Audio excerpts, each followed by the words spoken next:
it this time. I go for mine. I get to shine. Now throw your hands up in the sky. I go for mine. I get to shine. Now throw your hands up in the sky. Hey everybody, it's another This Week in Startups. Thanks for coming.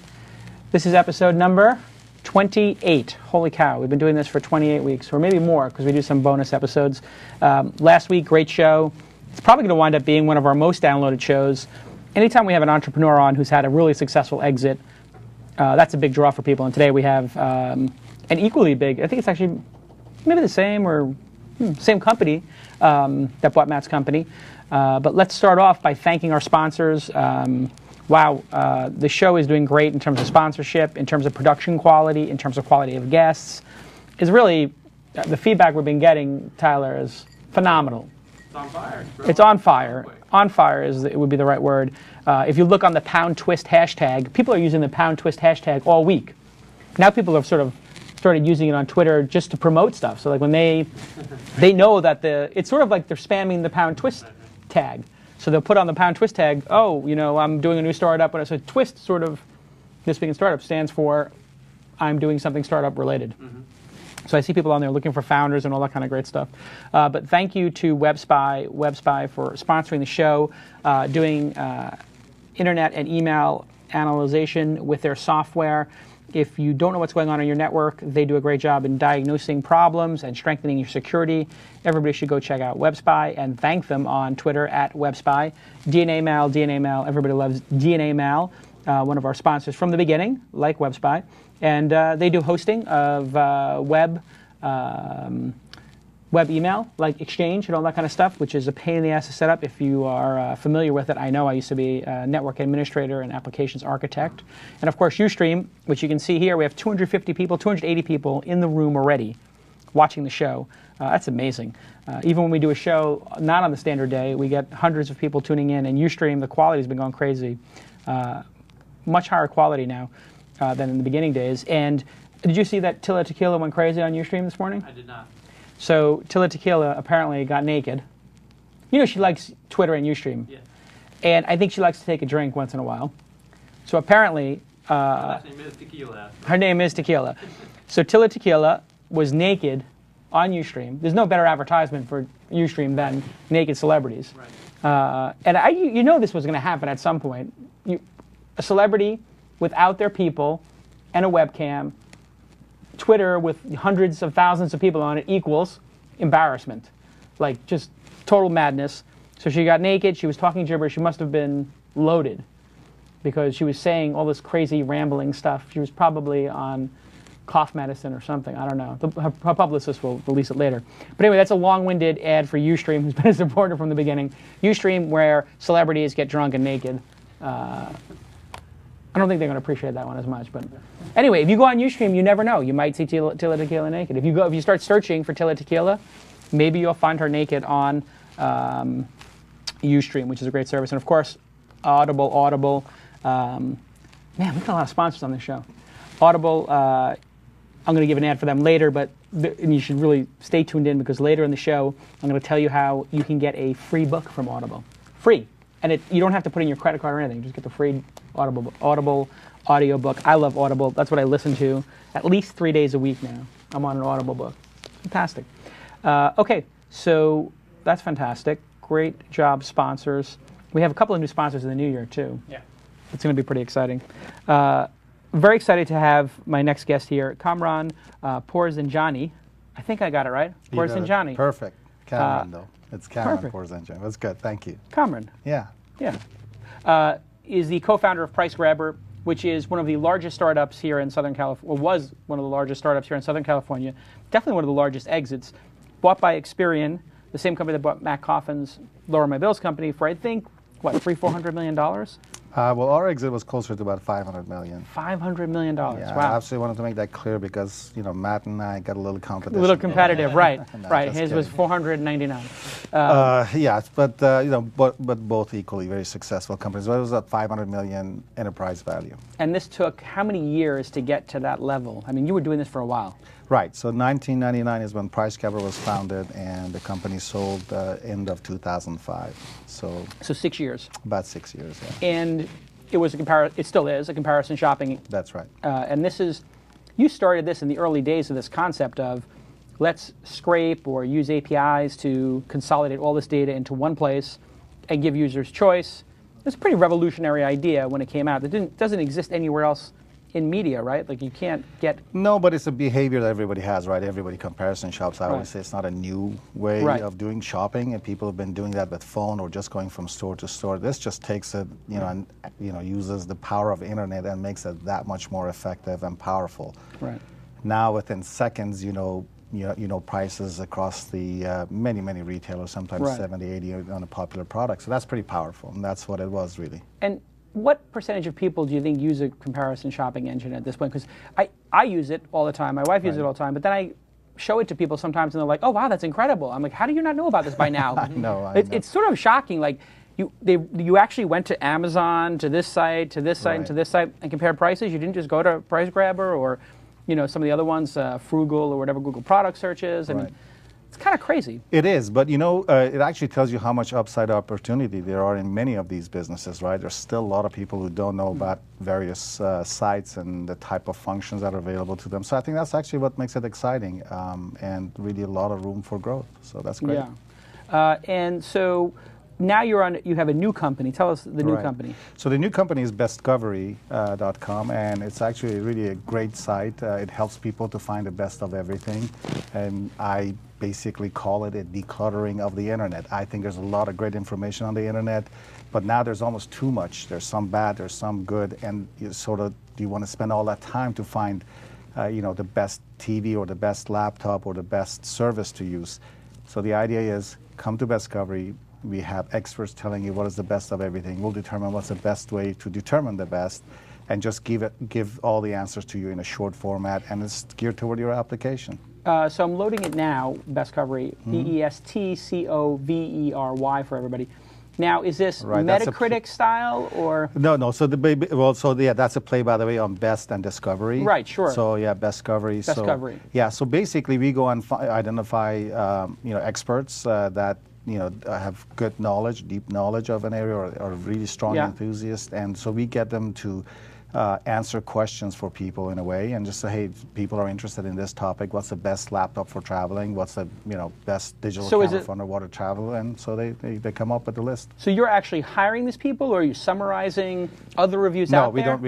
No, we're not summarizing other people's review. These are like fresh content, and so yes, we work with experts to develop these. Got it. Because I'm looking at this one here, Best Budget Home Theater System by Rob Mead of robmead.com. So I Right. guess this must be, he's got his own business, or he's his own expert That's on right. something. So you're not even, it's not like you're hiring 1,000 experts to work for you. You're finding them and That's consolidating them in one place. Right. There are a lot of knowledgeable people out there, whether they have websites, and you see that's their business. Like the guy who's, like in this case, Rob, if he is in audio video, he's in the minutia of stuff all the time, and he can answer Right. questions really diligently and correctly. And if you really think about it, this again is, I don't think it's a revolutionary idea, because if you think about it, this is how we shop. When I want to buy a laptop, I usually go to my IT guy that knows everything and say, hey, I want a Sure. laptop. And he says, Cameron, you travel a lot, you want something lightweight, so here, Yeah. these are the three laptops you should be looking at. So, and this is really the same idea. It's just, again, making it better, faster, and really getting it all in one place. So simple, Very simple, yeah. which is what Price Grabber was about as well. Exactly. So it's sort of a theme as an entrepreneur. What were you doing before Price Grabber? So there was another company that I was running. I was the CEO, and I helped. It was a near startup company that I joined a few years back. It was in IT. Grew that to a leading company and sold that off before starting Price Grabber. So you're working for somebody else at that company. Yeah, I was. I did end up getting a part of the deal, but after 5-6 years, I looked at it and said, "What's wrong with this picture?" I did all the work. Well, not me, but me and a whole bunch of other team. And so, did I walk away with enough of the action? And the answer was no. And so that would actually help, my future plan, which was, or with the next venture, which was Price Grabber, helped me structure that in a better way. IT was like, people were in the IT business in the 80s. That was sort of like the internet boom Right. in the 90s. Right. Well, late 90s. So all of the 80s and the early 90s, if you were doing IT, Novell Networks, Banyan Vines, document management, all this stuff. Right. That was like the boom town. I mean, It was. I mean, it's great. This is one of the fantastic things, that you see every decade. There's something new that you Something can new see. comes out. Yeah, exactly. And it's great. And I think actually with the internet, it's so vast, so powerful that I Right. think for many, a couple of decades at least, we'll have enough Yeah. to do here. So it's amazing. And as soon as I saw the internet, and I was a user, I'm an engineer by training, so this is really great. There's so many things you can do with this, and I'm just, I still love it. I still think it's one of the most amazing things, right? it Look is at the way it's pretty changed everything amazing. for us, Yeah. right? So Yeah. And to think, how we used to buy tickets for airlines, something as simple as that, or comparison shopping. Exactly. Or Well, even finding information. I mean, if you wanted to buy a stereo system and compare which one should I get, you'd be buying 10 magazines.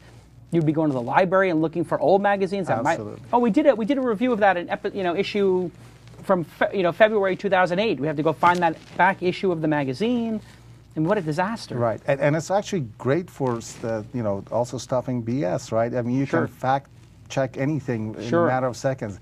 This is a true story. I won't go into the details of it, but just a couple of weeks ago, I had a semi-bet thing going on. Is Tinkerbell 2 words or 1?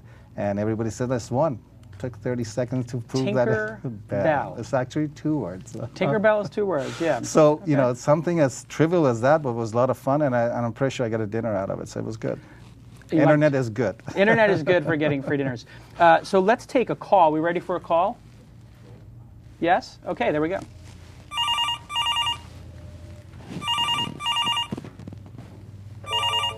Here we go. So I hit this call here. Hello, is this Chris? This is Chris. Chris, how you doing? How's his level? I'm very good. Okay. Alex, level is good? Yeah. Okay. So, Chris, you're with Kamran and Jason. You have a question for us? I do. Go I ahead. do. Thanks a lot for having me on. Of course. You've been listening to the show for a while? I've been listening not that long, actually. I think it's been about 4 episodes. Gary Vee was the first one I saw. Okay, so you've been around for a month. Addict, so. Good. You have work to do. You got a lot of episodes to go back. You got about 24 episodes to listen to. I know. I've got them all downloaded, but I have not listened to them all yet. They will be on the next few weeks. I'll have them all. So how do you listen to them? You listen to them when you're like playing poker or going running or at your computer when you're working? How do you listen to the show? I do it all on my iPod when I'm in the car. Good. I'm in sales, so I'm in the car a lot, driving from customer to customer or prospect to prospect, and basically my iPod is Right. the lifeline. You just take that iPod And I use Touch, you regular put it right on the dashboard so you can watch the video clearly when you're driving around, and you just hold the iPod with one hand and watch the video. That's how I watch the show. That's a good idea. No, don't do that, please. So tell us your question. So my question is, I've got my big idea, and I'm trying to. I'm in the very beginning stages of getting in touch with some VC firms or angel investors, and so I'm looking at the websites, trying to figure out my best strategy to do this. And I would say most all the websites say first step is email us your business plan. That's the first step. And being that I'm a salesperson, I have a very hard time with just shooting off my business plan and hoping to hear. My plan that I'm doing now, my question is if this is good or bad, is I've made a list of all of the VC firms and angel investors in my area, and I have their phone numbers, and I'm researching contacts there, and I'm going for them like I'm selling them, a product. I'm going to call them, find out who's important there, and get in touch with those people specifically. Try to take them to lunch, something like that. And I'm not following their process. Okay, so that is a bad idea, and your idea is almost as bad as the idea they tell you to do on their website, which is send you the business plan. All the business plans that get sent to these VC firms, I'm speaking in generalities here, get put into a folder and probably don't get looked at because they get so many of them. Maybe they'll browse through them, but you're correct in saying this doesn't seem like the right way to do it. Calling makes you seem like you're psychotic and like overzealous, and you're going to make people really nervous because they're like, I want to go to lunch with you, and I'll buy you lunch. And they're like, I'm a venture capitalist. I really don't need you to buy me lunch. And they like to do like 20-minute things. So what is the other way to do it? and if you're not in the network. Well, what you have to do is you have to do your research, you have to do your due diligence on each of these investors. Who are the companies they've invested in? Who are the people who worked at those companies? Who are the people who are maybe the managers at those companies? Maybe not necessarily the CEO. Who are the companies who are similar to yours? So if you're doing something in, content, like Kamran is doing, if you're doing something in search like I'm doing, or knowledge exchange, what are the other companies that have done something similar 5 years ago, 7 years ago, 3 years ago? Find those employees, go ask them for a cup of coffee, and then see if you can get them to introduce you to the VC. The best way to get introduced to a VC is by a CEO who they've invested in already. So that's right there the best one. The next best one is a lawyer, a recruiter, an accountant, one of those service people. So if you get yourself hooked up with a good law firm, they can do introductions if they believe in your product. That's not a bad idea either. And you don't necessarily have to pay the law firm to start working on your stuff. If you've got a track record, if you have a great idea, some traction, they might actually work with you on contingency, on raising money. But maybe not if you haven't done too much stuff yet. What do you think? I think you're absolutely right. Definitely put down the phone, Chris. You shouldn't be cold calling people. I don't think that works. But you should have a short email that sort of describes the business, what it is, and to the point. You shouldn't really be super secretive. I know, I've invested in a number of companies, and when people come to me and say sign an NDA for me, that's a non-starter. Right. First of all, I find that's just not done. It's offensive. It's weird. It means you're clueless. Yeah, and it just opens you up. And what I always find is none of these ideas are so brilliant. Yeah, they never are. I mean, the first thing you said with your new idea was this is a very basic idea. Yeah. But your last idea, very basic idea. Right. I mean, was some intellectual property comparing pricing? If people, like you said, been comparing prices forever. Right. And so really, and which is true, and all these businesses, whether it's yours, I mean, you didn't invent search, but you said, well, here's another way to do it slightly better. Right. And so, why don't we put, human brain behind it? And so that was the idea. So it's not, evolution, it's evolutionary, not revolutionary. Right. And so usually there is really no need for that paranoia. So I would say you have to open up, you have to be completely open. None of this dancing back and forth that, I'm going to keep it a secret. That doesn't work. Yeah. I mean, if you're asking for money, then it's your obligation to tell them, here's how I would spend it, here's exactly what it would work. And I think your ideas of how to network is great. The other one is something that I know you've done and a number of other people like Jason Nazar does of DocStock, which is that he has these networking events and a lot of people show up there, either speakers or whatever. That's also a good place. I have a number of people who have coordinated me and those things. And so that works also. I don't know what area you live in, Chris, but that could be another opportunity. Yeah, networking events are good. Where do you live? I live in Michigan, Boomtown. Yeah, you got to get out of Michigan. Yeah, it's not going to happen in Michigan. That's for sure. You got to move to the Valley if you want to make this happen in the internet space, or Boston, New York, L.A., Seattle, Austin. It's a short list of places you're going to get some traction. Another great thing to do is to have a blog and a social media presence, a Twitter account, a Facebook account, that is centered around the vertical you're in. So if you're in wireless and you're doing iPhone applications, having a blog about your favorite iPhone applications and talking credibly about them, reviewing them, showing you're smart with it, sort of demonstrating you're not a crazy person, because if you have a nice looking blog that's been around for a while and you comment on other people's like-minded blogs, the fear of you being a crazy person goes way down. And that's really what you're trying to do, is when people are looking at investments, it's okay, there's a third of people who are crazy that I would actually never want to even talk to. There's a third of people who are losers in the middle who I'll talk to, but I would never invest in. And then there's the top third who are people who are smart and who have it going on and who are intelligent and considered, and I would consider investing in them. Right. And right now, when you start, you're in the bottom bucket. You're with the crazies. Get yourself into the loser bucket, and then get yourself into the winner bucket.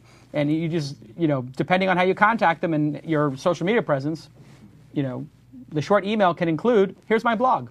Right. Boom. And you would look at somebody's blog, right? Yeah, I would. Yeah. And you read it and say, hey, well, this person's got some interesting ideas. Right. And I don't know how much more time you want to spend on this question, but I think another thing, Chris, is if I were you, I would try to raise money from friends and family.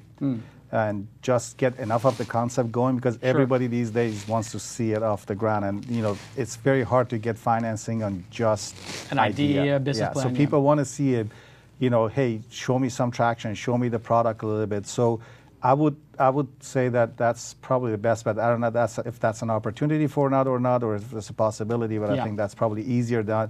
You'll spend a lot less time and effort on it. Yeah. Okay. Thanks for calling in, lot, guys. and call us back in a month or two and tell us how it's going. All right. Thank you. Cheers now. That's good. Yes. Helping some entrepreneurs. That's what we do here. Yeah, it's a good thing. Basic questions, but with the real answers. So if you have a question, you can email contact@thisweekinstartups.com, contact@thisweekinstartups.com, and make sure you put in your Skype, your phone, your blog, your Twitter account. Then we can see if you're a crazy person. If you're a crazy person, we're probably going to put you on the air, because those are the people who have the best questions. Yeah, we had the guy in from Keiretsu Group, right? That was brilliant. That guy was pretty crazy. We have some stuff going on with that we'll have to talk about later. Yes. The Keiretsu Forum. So you do angel investing. I do. I've invested about 12, 15 companies. 12 to 15 companies. Yeah. So you charge each company $6,000 to pitch you. So that means you've made how much? $60,000 to $75,000 on them pitching you. Yeah, I wish that's how it worked, but unfortunately, it doesn't work. But quite it's not that how that. That's not how that works. That's not how it works. You don't charge $5,000 to pitch you? No. Oh, okay. Not yet. What do you think of that concept of angel investors charging to people to pitch them? It's good, but I'm not sure if I'll be paying. Depends on how large you are, I guess. We're sort of making a joke. We've had an ongoing crusade against this on the show with the Keiretsu Forum and other people that charging $6,000 to go pitch to 4 events. I've never heard of it before, but it's kind of it's this weird, scammy underground thing. Yeah, if you have to pay, it's not worth listening to, I guess. There's other things you pay for that you shouldn't pay for, some people. All right, so let's take another call. That was good. You had good answers from him. I think it's good advice. Do we have the next call? Okay, let's talk to Lee. And this is an update. Lee, how are you doing? Good. Hi, Jason. Oh, so we have you on Skype. We can actually see you pretty well. So you called in. Remind us what or remind the audience what we talked about last time. Yeah, so basically I had the concept of giving people a different way to support their charities. So if you were a developer, basically the idea was that you could sell your skill to a company, and the money that you would have earned, you would donate that money to a charity, rather than just handing out raffle tickets and making probably 1/10 of the price. Yeah. Okay, and you've got an update on this. How's it going? Yeah, really well. So after I called in and spoke to you and Roloff, I went to a development conference the next weekend, and there was people who had seen the show in England. Oh, good. Who I briefly talked about my idea, and they kind of went, "Oh, your name's Lee. This is the idea. This sounds like TWiST." Ah. So that's good. We like that. We like that. Yeah, so that was really good, and I was able to get quite a lot of feedback from developers and people who would be kind of putting their skill set on there. So it's really been a kind of mock research kind of period, and just trying to understand what people will want and how best to market it, because I think that is the key in building up a network of people that when people go onto it, it looks legitimate. So I'm just kind of building away at the system slowly but surely. We've got a small little team of people that I know, a couple of designers who are helping out, and some guys in marketing. And I'm using the principle of the site where I've said to them, I can't pay you, but what about if you do some designs, I'll donate some of my money to your chosen charity. So that's kind of working great. And also I've just started to take a leaf from I've just finished reading Crush It. Oh yeah, Crush It, sure. Yeah, so what I'm trying to do now is I'm basically, like you said to the previous caller, is build up a Twitter profile and a blog, which is about how charities can utilize technology to become the main space for that. Great. So tell us, what is the name of the business now? And just to recap for the audience, the original call, I remember clearly, we had Roloff Botha from Sequoia Capital on the program, and you called in with the idea of, when people ask me, I want to volunteer, and they ask me to go work in a soup kitchen or something, handing out food, I'm a developer. Handing out food is a $10 an hour job, and a developer is a $100 an hour job. Why don't you have me help you build your website? The reason is there's no central place to donate skills like that, and you're going to build the central Craigslist of donating skills, for lack of a better word, or Munster job board. What do you think of the idea? I think it's a neat idea. It's a neat idea. It's a neat idea. It's, I so like it. everybody who hears it likes it. So now, Lee, the chat room and the audience wants to know, what is your Twitter handle? What's the name of the company? And what's the name of the blog? Do we have these things locked down yet? Yeah, well, I've just got the domain. I just got it from auction, so it's not set up yet. Okay. But the Twitter account is set up so people can follow. I managed to get that up today. Pure Cause. Say it one more time. Pure Cause. Pure- PureCause. Pure Cause. Pure, P-U-R-E, Cause. I love the name. Yeah. It's a great name. How did you come up with the name? Hopefully it will be purecause.com, hopefully, next week. Was there some inspiration for the name? It was the one that had the word cause in it that was in the GoDaddy $5 bin. I like it. I like it. That's honest. It's very memorable, and I'm looking at your Twitter account. Little tiny detail there, your background file makes it a little hard to see the tagline, but it says, "Where Tech Meets Charity." Great tagline. Yeah. And this is, your idea has legs. Everybody who's watching the program or listening to it, go on to Twitter, and you're going to follow Pure Cause. And so what do you need next? You're building out the website. You got the domain name Pure Cause. You got the Twitter account. Tell us what do you have any questions now, or need advice on any other piece, or are you just giving us an update? An update, really. The one thing which I'm kind of battling with at the moment is which direction to go with the website, because part of me thinks, well, there's two ways. I was thinking I could build it very small and target, say, developers, because that's my industry, within England, and kind of build up a base of maybe a couple of hundred people, see it working, get their feedback, and then go for something bigger. And kind of work on a principle of trust, because like when I spoke to you and Roloff, there was the whole idea of arbitration and kind of the kind of money side of it and transaction fees, which obviously to do something like that requires a bit more investment, because you've got security and multi-bank accounts and all that kind of thing. So the question really is it better to kind of go for it, or kind of start off quite small and build up kind of like a little core user base, get something working, show it kind of going, and then potentially kind of push forward with it? As far as I'm concerned, it's always good to start with a small, vibrant community. I call this the slow burn style of community building. Like, when you build a fire, you use little twigs, and then it gets hotter and hotter, you put bigger things on it. So if you look at Yelp, they famously started only in San Francisco. People got very frustrated. Why aren't you available in this city? Foursquare, only available in these cities. People are complaining now. Why don't you have it available in these other cities? The reason it's not available in those other cities is they don't want everybody to have a bad experience. Right. They don't want trolls to take over and make it bad. So I'm guessing, Cameron, when you did Price Grabber, did you pick a specific vertical? We did. It was actually computers, and then eventually became electronics and all that. So we went to adjacent stuff, and you're absolutely right. That's actually what helped us be very successful compared to everybody else, because everybody went broad really fast. Right. And that's a recipe for disaster. Low quality. Yeah, low quality. You don't own anything. You're not. Exactly. Bad user experience. People remember the name. Oh, it's a bad user experience. Yeah, and I think you're right on. It's the best way. Just start simple, prove the concept, and keep adding to it. Just do the basic essentials is what I would suggest. Yeah, I think it's good advice. And I would just start with, if you have developers, just be like coders, from England helping charities in England, and start there, because you know all those people. And then you could say, starting in, in June of 2010, we're going to expand, to outside of this area. Put your email in here to be alerted when we open in your city, Sure. And you just put up a simple Google Doc, Google spreadsheet, like Tyler does for me when I need to collect people's names, or Alex does for me. You can collect them in an Excel spreadsheet. You don't have to build some fancy software to do it. Spend your time figuring out who are the best programmers to do what for, which charities, and get some success stories going. And I think one of the things I would focus on is what motivates people. And so you need to do a little research into the psychology. Maslow.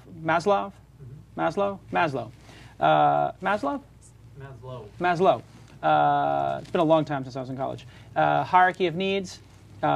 People are very driven by recognition. They're driven by affiliation, and they're driven by having fun. So if you can make this fun for people, and you can give them recognition, so on the site you have a list of like, Jason is a hero for giving 6 hours to the Red Cross, and Tyler is a hero for giving 8 hours to, this African charity for global poverty or something, and they can put that badge on their site. Causecast is doing a lot of this kind of badges for your site. Causes on Facebook is doing a lot of this. That's why people post them there.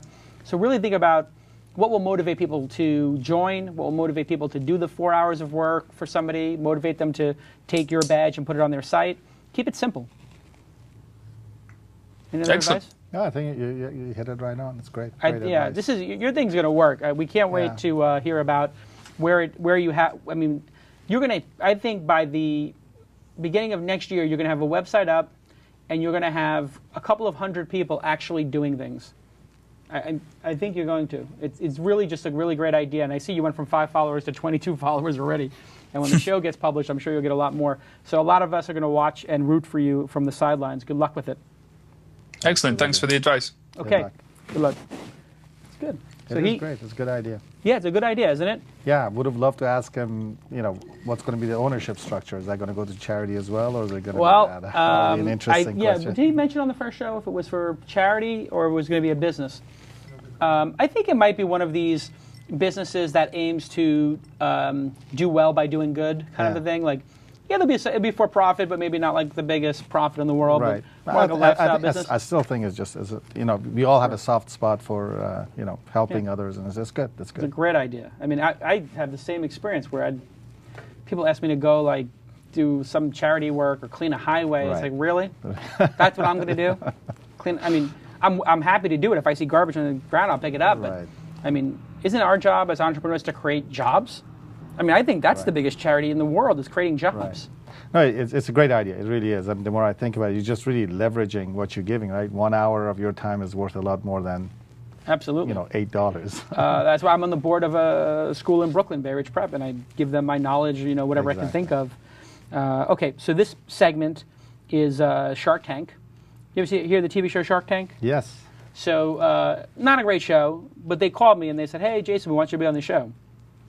So then they called me back, said, hey, Jason, we still want you to be on the show. Can you talk to us? I said, okay, yeah, I'll talk to you. And so Tyler set something up with him. And you know what happened? What happened? I'm not on the show. They never called back after that. They used the same people from Dragon's Den. So anyway, it's not a great show anyway because it's unrealistic. Like, you've invested in 12 to 15 companies. Right. You don't try to humiliate the entrepreneurs you're investing in. No, not at all. You don't try to make them feel bad about themselves. I try not to. Yeah. I mean, you try to build them up, right, so they can do a good job. Right, and nobody, by the way, should feel bad. You don't get this stuff right all the time. I mean, I've done a number of these things that they didn't go anywhere. It just takes, falling down, getting up, dusting yourself. Resiliency. Yeah, that's what it takes, really. Not as entertaining for television, perhaps. Yeah, but I'm glad the TV wasn't around so they could record all of my, little mistakes. Yeah, exactly. If they had a reality series of most startup companies, it would be pretty compelling, actually. Did you have an insight, Tyler? I keep thinking about that last caller. Okay, go ahead. Insight from Tyler. I haven't even given the insight yet, but that's okay. Tyler, they're giving me sometimes the benefit gives of an the doubt insight. now. That's his jingle. He's got his own jingle. But I keep thinking about the last caller in the context that there's a lot of developers that need to prove themselves still. Like we get people all the time, like, can I help you build your website? I want to do this for you. And they want to use it for their resume or for their their demo reel. Exactly. Social media gurus, of which there are now thousands, need to prove themselves. So this platform that he's developing could be a wonderful way for people to prove their social media guru ninja-ness. Yes. And why leave it to programming? It could also be for designers. It could be for the designers, social media, PR people, writers, copywriters, engineers. They put a team together. They go to Africa. They build a school, or they, create a well, or they give whatever have you. It's just great. Yeah, I mean, he had the right idea of starting with the developers. I'm just trying to think what's next. The social media guys, or the designers, or the engineers, or what? I think he's going to get funding after all this. We're gaga over it, so you know that there will be a lot of people on him. So that's good. It could be a for-profit business because he could easily charge people. If you're a nonprofit, he could charge you, I don't know, $200 for every successful connection. Right. Or you could just be $2,000 a year to be a member, and when you're a member, your stuff gets featured on the homepage with a logo. And it's free for anybody else who's not on the homepage. Right. There are ways to make money, yeah. Yeah, freemium, free to premium. Okay, so let's do our Shark Tank caller.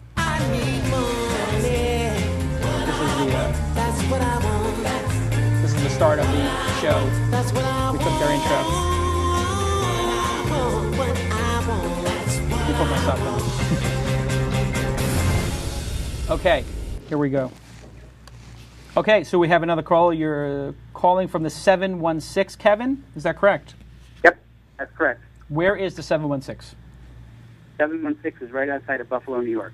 Outside of Buffalo, New York. Yep. How many feet of snow is there currently in Buffalo? Or Actually, it's quite balmy here. We've had a sort of a weird fall. It was really cold, and now it's actually quite nice. Okay. So, Kevin, you know the rules. You got a minute to pitch. You want to get right into it. Okay. And this is a pretty good chance for you because you've invested in what? 12, 15 companies? Right. And why do you angel invest? I got to ask that question. A couple of reasons. One is the proverbial passing the torch on. Right. So, somebody invested in Price Grabber or my success in the past. So that's one. But also you look at it and say, hey, I made zillions of dollars for other people. I wonder if they can do it for me. And right. Of course, it turns out it's not so easy. But so there is a little bit of greed and a little bit of, virtuousness. Virtuous, yeah. So it's a combination of both. Well said. So you've got two angel investors right here. Let's hear your pitch. Okay. Let's hear your pitch. Okay, so the idea I'm going to pitch to you today is called PICK, P-I-K-K, and you can take a look at it at pick.com.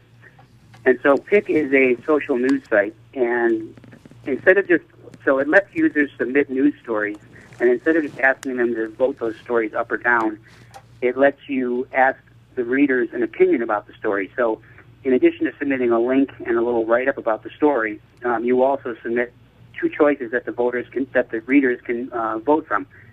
So, for example, you might submit a story on a startup and ask thrive or fail, or you might submit the latest XKCD cartoon and ask funny or lame. And so every vote counts to pushing the story up to the front page.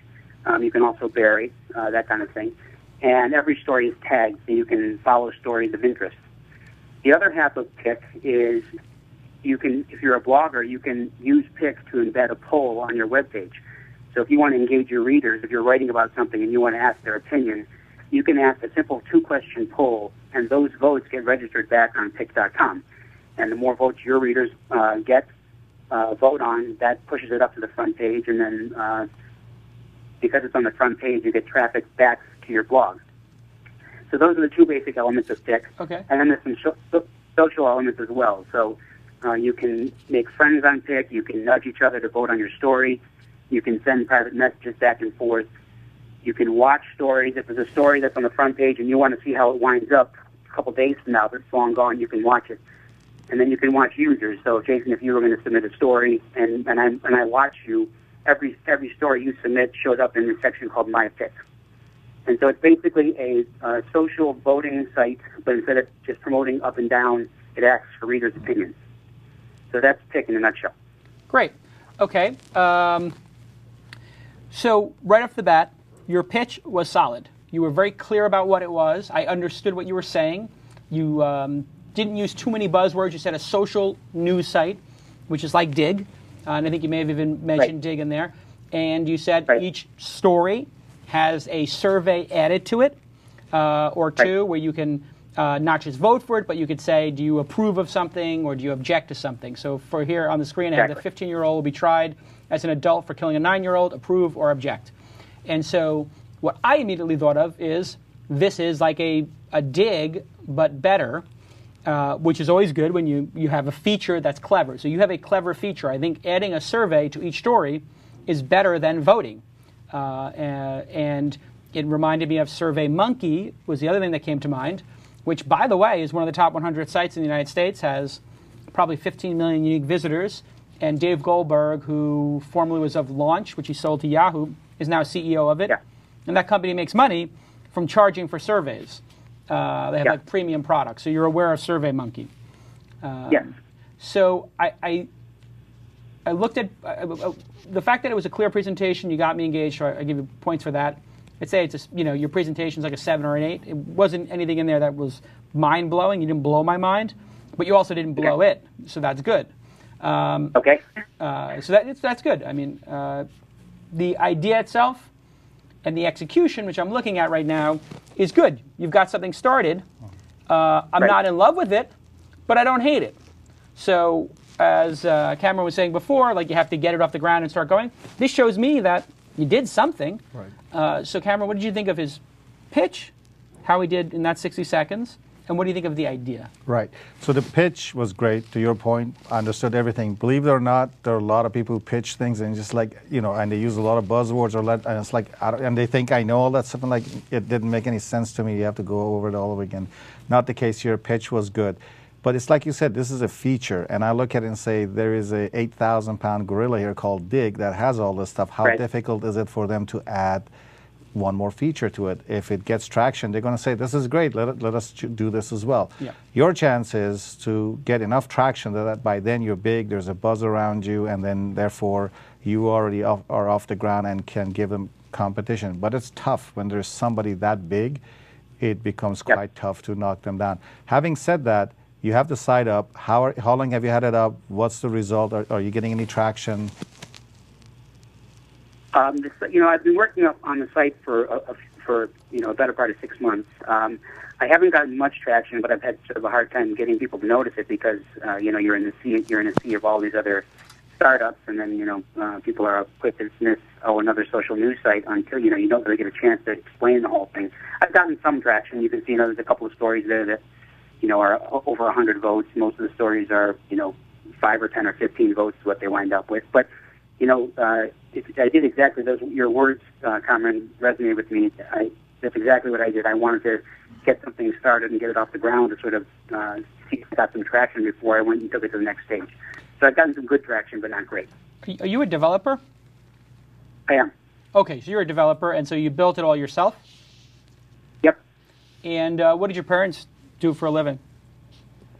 My dad was an emergency room doctor, actually. Cool. And Mom, did she and work? My mom, she worked in his office a little bit, but she sort of gave up. She was a teacher, but she gave up her career. I have 7 brothers and sisters, so she spent her and career. What did you do before this? How old are you? I just turned 40 a couple weeks ago, actually, and I've been doing software development for my entire career. Yeah. So I just ask you those things because I've heard VCs say they like a certain type of person to invest in. Right. And I just wanted to get an idea of where you were coming from. Having blue-collar parents, immigrants, I've heard VCs say that's what they look for. So I was just curious, because I also saw that you put your site on Hacker News, which is news.ycombinator.com. And you're an older guy, but you know about Hacker News, which to me speaks volumes that you know where the buzz is, Hacker News, and you know what Y Combinator is, the incubator. Right. And you posted your thing in there and asked people to review your site. So you've sent me additional signals of quality. You called into the show, you had a good pitch, you executed well, you have a pretty groovy idea. You described your idea as Pick is Dig meets Pole Daddy, which interestingly enough is exactly how I described it, except I use SurveyMonkey, which is the same thing. It's Coke and Pepsi. So that shows what a good job you did pitching. So at this point, and you're a developer for a long time, which I like too. So it's not like you have to just you're just like a guy with an idea, because guy with an idea means nothing, unless they have a lot of money or connections or domain expertise. So I guess the logical next step here is, what is the business here? Is the business that you're going to build software and provide it to the Huffington Post maybe and sell it? Is the idea here, you're going to build a destination site, which means you're going to need to be able to generate a lot of buzz and have a better name and a better design? Are you going to pick a vertical? You go after 10 verticals? What's your business idea? Are you up to that yet? Well, I'm focusing on getting users right now, obviously, but there's a couple of business ideas. One is to generate revenue with some premium services, so you can place your poll higher, for example, if you want to get a lot of traffic. The other opportunity is there's so much nice data here. We know so much about every person, about what they like, what they think is funny, what they think is stupid, what they think will do well.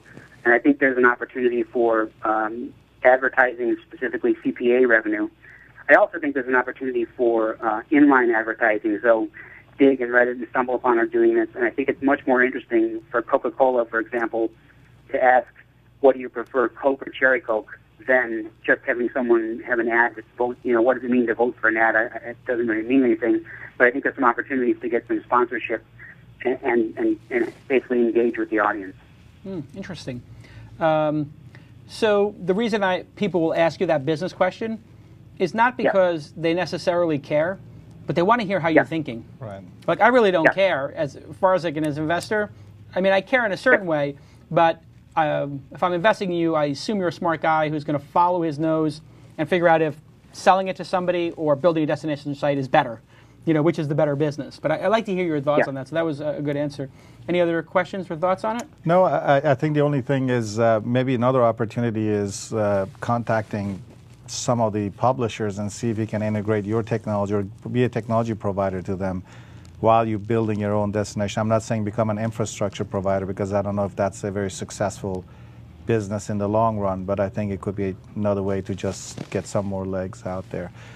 Stick with it. I think just try to improve it. One feature difference is just not going to, it's not going to do it. You really have to think a little broader than that, but it is great that you have the site up. It looks good. It looks professional, for a startup, and I think you have a good start. So keep at it. Yeah, you have a pretty good start. Great. I think everybody should follow you on Twitter. Obviously, PIKK.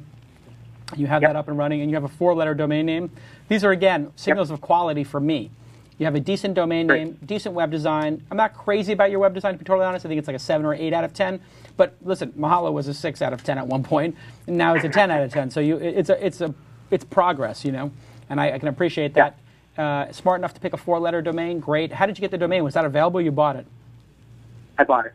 Yeah. How much did that cost you?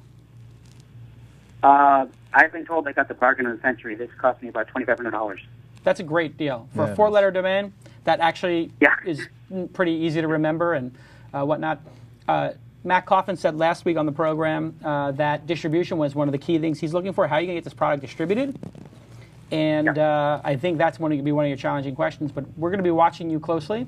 And where are you based? Buffalo. Buffalo, right. Ouch. Yep. You need to shuffle out of there. We have a bad reputation. It's actually a wonderful place here. No, I know. I've been to Buffalo. It's a wonderful place, I know. But for a technology company, it's kind of hard. I know. So, but, listen, Flickr came out of Canada. I mean, if this thing is successful, at a certain point, you're going to have to move out of Buffalo. And to get investment, the only way to get investment in Buffalo is to go to, like, one of the companies, Barrister Information Systems or something like that up there. That, there's a couple of technology companies up there, right? Corning? Is Corning still up there in Buffalo? Corning is a couple hours away. No, they're a couple hours away, but it's in the same area. Yeah, so if you can find some rich people who are in Corning and want to have an internet bug, maybe you can get them to invest. But other than that, you're going to be slim pickings, and you have to have somebody who is in glass investing in your internet company. Not a great combination. Well, there are some examples, if you think about it. Will Schroeder of Afforded, he had a couple of successful ones in Ohio, I think. Yeah, it can happen. But then he moved out here eventually, so I guess he decided not to fight the rising tide. That's the thing, is when you have to you're swimming against the tide. It's tough, yeah. Finding people, buzz, like your thing that you said was the toughest for you, getting buzz, getting people to recognize it. I mean, it's an uphill battle. But another idea I had, though, which I don't know if I should tell you now or off the air, because I think is it okay if I tell you off the air, because I think it's a differentiator and I don't want to say it on air. Yeah, absolutely. All right, so my cell phone, or tell Alex to get me on the phone, and I'll talk to you after the show. Okay, thanks. It's a really good idea I have, but I don't. If I, you know what I'm saying, Tyler? If I say it on the show, somebody's going to steal it, and I want you to get it out first. Okay, we'll talk later. Thanks. Great job. It's good. It is good. I like that. Yeah. I love when people pitch. I had an idea for the previous caller, but I didn't want to say it, so maybe I can give it to you guys. Yeah, we'll get the emails, and absolutely. Well, actually, I today emailed some people, and I said, I got to get your email. I'm going to start an angel group here in LA. It's just like a breakfast or a dinner or something like that, where people can pitch either things that you've invested in, or Matt could bring something he's invested in, and we'll all see the pitch. But you would come to that if I hosted a breakfast or a dinner? Absolutely. Okay, good. Then we got one more. And we got a couple of other people. So basically what's happened is these guys from the Keiretsu forum who were charging people, I told them if they didn't stop charging, that I would start a competing event. They haven't listened to me, so now I'm starting a competing event. So it's going to be called Open Angel Forum. So we're going to basically try to put them out of business and have an angel breakfast where we don't charge. That's good. And don't charge the angels either. Yeah, that's just not good. Not good. And you know how we're I mean, it's a business. I guess it's a free country. Everybody can have a business Yes. of it. But It's just it's a- your right to have a competing Event. event. And you know who's going to buy breakfast? I am? No, I am. Oh, okay. I'll be happy to pitch in for that too. Yeah. But see, this is what I was trying to explain to those guys. Like a real angel investor doesn't need you to buy them, the startup to buy them breakfast, let alone pay them. Well, they were trying to use the excuse that we have a lot of cost to incur to get these angels here. Yeah, what's the cost? No, you don't. I don't understand the cost. I mean, how many pitches do you get? I get a lot, but Yeah. So you get a lot, and then Yeah. you see some that you think are intriguing. Right. I get a lot. Matt gets a lot. Sky Dayton gets a lot. Right. If we all just pick the best one we got in the last 3 months, that's 4. Right. The 4 come, we each give them advice, and maybe one of them is worth investing in. Yeah, Or absolutely. 2. It's very simple. They're just greedy. These guys are making millions of dollars running this scam. Whatever. Tell us what you really think, Jason. I like that. I can't help myself sometimes. It's good. You know, though. I It's just, good. You should say it the way it is. it's one of the sort of things. So take me back to the start of the company. You were doing IT, and then you decided, I have to start my own company. This is 1997, 1998 time frame, I guess. Right. You're getting out of that other company. You made a little bit of money, but not enough. Right. So it's actually slightly different events. So I had just sold it was an information technology and systems company, as I mentioned, and I had just sold it to a company that eventually became part of GE Transportation. So at that time, my CTO had left a few months before to start his own internet company, and he called me, and this is a guy by the name of Corey Ostman, which, by the way, we've been working together for several companies. He's also involved with bestcovery.com. And he called me and said, hey, Kamran, what are you going to do next? So, well, I'm just running the company, I guess, for a while longer and see what comes up. And he says, well, you should really look at the internet, and there are a lot of opportunities here. And that was really the start of it. And so just, said yes, lots of money, lots of stuff. And of course, it turned out to be 1999 toward the tail end of it, but it just was just an amazing thing. To make it really short, or give you a short story, it really very much reminded me of the Berlin Wall coming down. It's one of those events like, God, I wish I was there. It's one of those events that happened. And it's like, the internet is sort of like that. It's something amazing is about to happen. Right. And you have to be there. And you have to get off the bench and do something. Exactly. And then it's here. I like what you said before, where there's still so much to be done, yet people are still watching and not doing anything. Absolutely. Some people. I mean, for as much activity as there is, you have to say, like, really, it took that long for somebody to make YouTube, or to make it work, or Twitter, or there's like all these things that just boom so quickly and work. Absolutely. I mean, just look at the biggest companies right now in the internet, right? Facebook. I mean, you name it. Wikipedia. These are all companies that were created in the past 4 or 5 years. So it really just tells you how much opportunity there is. Right. And yes, things are going to get better. Now, you say, how long did it take for Facebook? I mean, if you think of the internet, it's a fairly young industry. Yeah, look 15 years. Yeah, look at how old is the luggage business? Yeah. I remember 15 years ago, there were no wheels on them, and people used to lug all those things around. So that's true. Just think about it. I mean, that's there's always room for innovation, even in luggage. Absolutely, absolutely. It's a good point. You cannot buy luggage without wheels today. Exactly, and that's the way it should be, by the way. Yeah, people used to actually carry their suitcases. I know, I did. So it's pretty crazy. And so you start this company. You raise venture capital for it, or you use your own capital? No, it was actually, it was a number of us, and we were working for free, basically. So I quit my very high-paying job and went and started this with a few other people, and just got the site going and got the business going, and focused on trying to make money. But we did need some money, and so we raised about $1.5 million in 2 rounds. And then hit profitability. Who were the VCs, or? No, it's just friends and family primarily. So you raised $1.5 million from friends and family. Right. And then sell the company for $500 million. That's the only funding? That was the only funding, yeah. Wow. A lot of happy... That has to be a record for... I don't know if those it's sort of like money in and money out. $1.5 million turns into a $500 million exit. The That is ironic insane. part is the second part of it, which was a $500,000. We didn't even need that, but we were low enough on funds and just sort of cusp of profitability. So Yeah. it was a cushion. But look, it's good. Those guys Yeah. believed in it. They made mega bucks, as you can imagine. What was the range of the valuation they invested in? Was it I mean, as low as. was it single-digit millions? Yeah.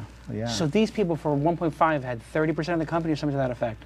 Well, it didn't have 30. No, it wasn't that much. Right. But it was a good chunk. 10, and 20%. And the point is still, I think in one instance, I looked at it was like $16,000 or something like that was turned into 7-8 million or something. Wow. Or some big number like that. And of course, part of the fun was calling people after 6-7 years, and those were great conversations. Some of them. Yeah, tell me about one of those. I mean, well, it was great because a lot of people put in small amount of money. And it's like, who cares? They figured all the .com and .bus and didn't even follow stuff. And so we'll call and say, hey, we're calling from. Remember Price. us? Right? Yeah, remember us. And you haven't spoken to them in 7 years or and 5 years? Exactly, and just like, hey, we sent once in a while updates. Says, here's what we're doing, and people knew us. We had we had a good name, so a lot of people knew that we were doing well. But we would call people and say, hey, you invested 15, 16K.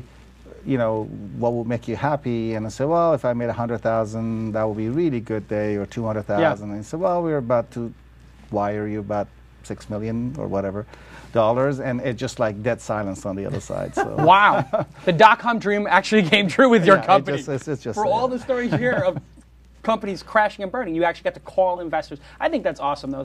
Well, it was fun. It was fun to do that, and it was also a way to thank them. It's great. Well, that's what investing is, right? It's great. That's why people invest. Out of the 15 startups, you would hope that all 15 of your angel investments would be 100x. Right. But it's not realistic. And if one turns out to be 10x, 20, and one turns out to be 30x, you will have doubled your money. So great. Right. You'll be totally stoked. Right. But what a great call to make. Gosh. It was. Awesome. It was a lot of fun, and it was almost worth it. Almost, not quite. Yeah.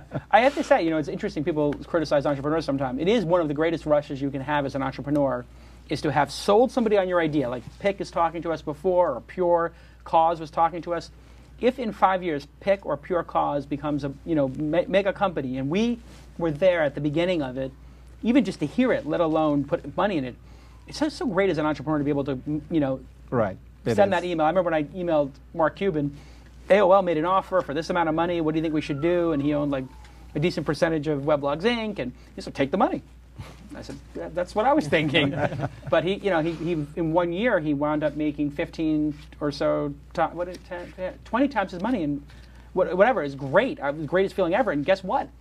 If you do that for an investor, they'll call you back. Of course. The next time around, when you have something going on, they might call you back.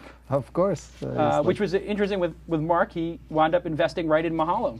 He just, sure, I'll invest in Mahalo. Of course, you did good on the last one. Right, and that's, it's funny. Sometimes you look at some people and you think, what, this business model is not all that, but I'm investing in this. I want to be involved in this next company.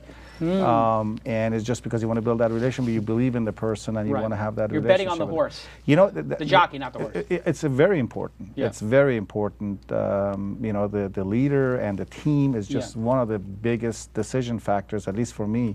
I'm pretty sure for everybody in terms of investing. Let's go through that. I mean, when you're going down your checklist, what are the 2 or 3 things that are most important on an investment? Right, and really there isn't a checklist in that sense because I don't do it formulaic. I'm more like a gut level thing, but team is definitely right up there. So the team and the leader, there has to be someone that sort of leads it somewhere. That's very important. But it's also important to have a team behind them. No one person can accomplish everything. That's just impossible, right? We all know that. We've built companies and we know what it's all about. It is a collaborative effort. So if you have a strong team, that makes it that much better, but definitely a strong person makes makes it a lot more compelling to invest. The business model is important. Do I get it? Do I identify with it? Is this something I would use or can see other people using it? Is this really solving a problem? Is this going against a major players that are already established? So we just talked about this, right? Market, solution. I mean, we were talking about Pick, not a bad idea, but you have to have a lot more going than just one single thing different. Nobody's switching off Dig for that feature. Right. So that that's the kind of stuff you look at among a lot of other things. For me, revenue model is big. I'm all about how quickly do you get to profitability.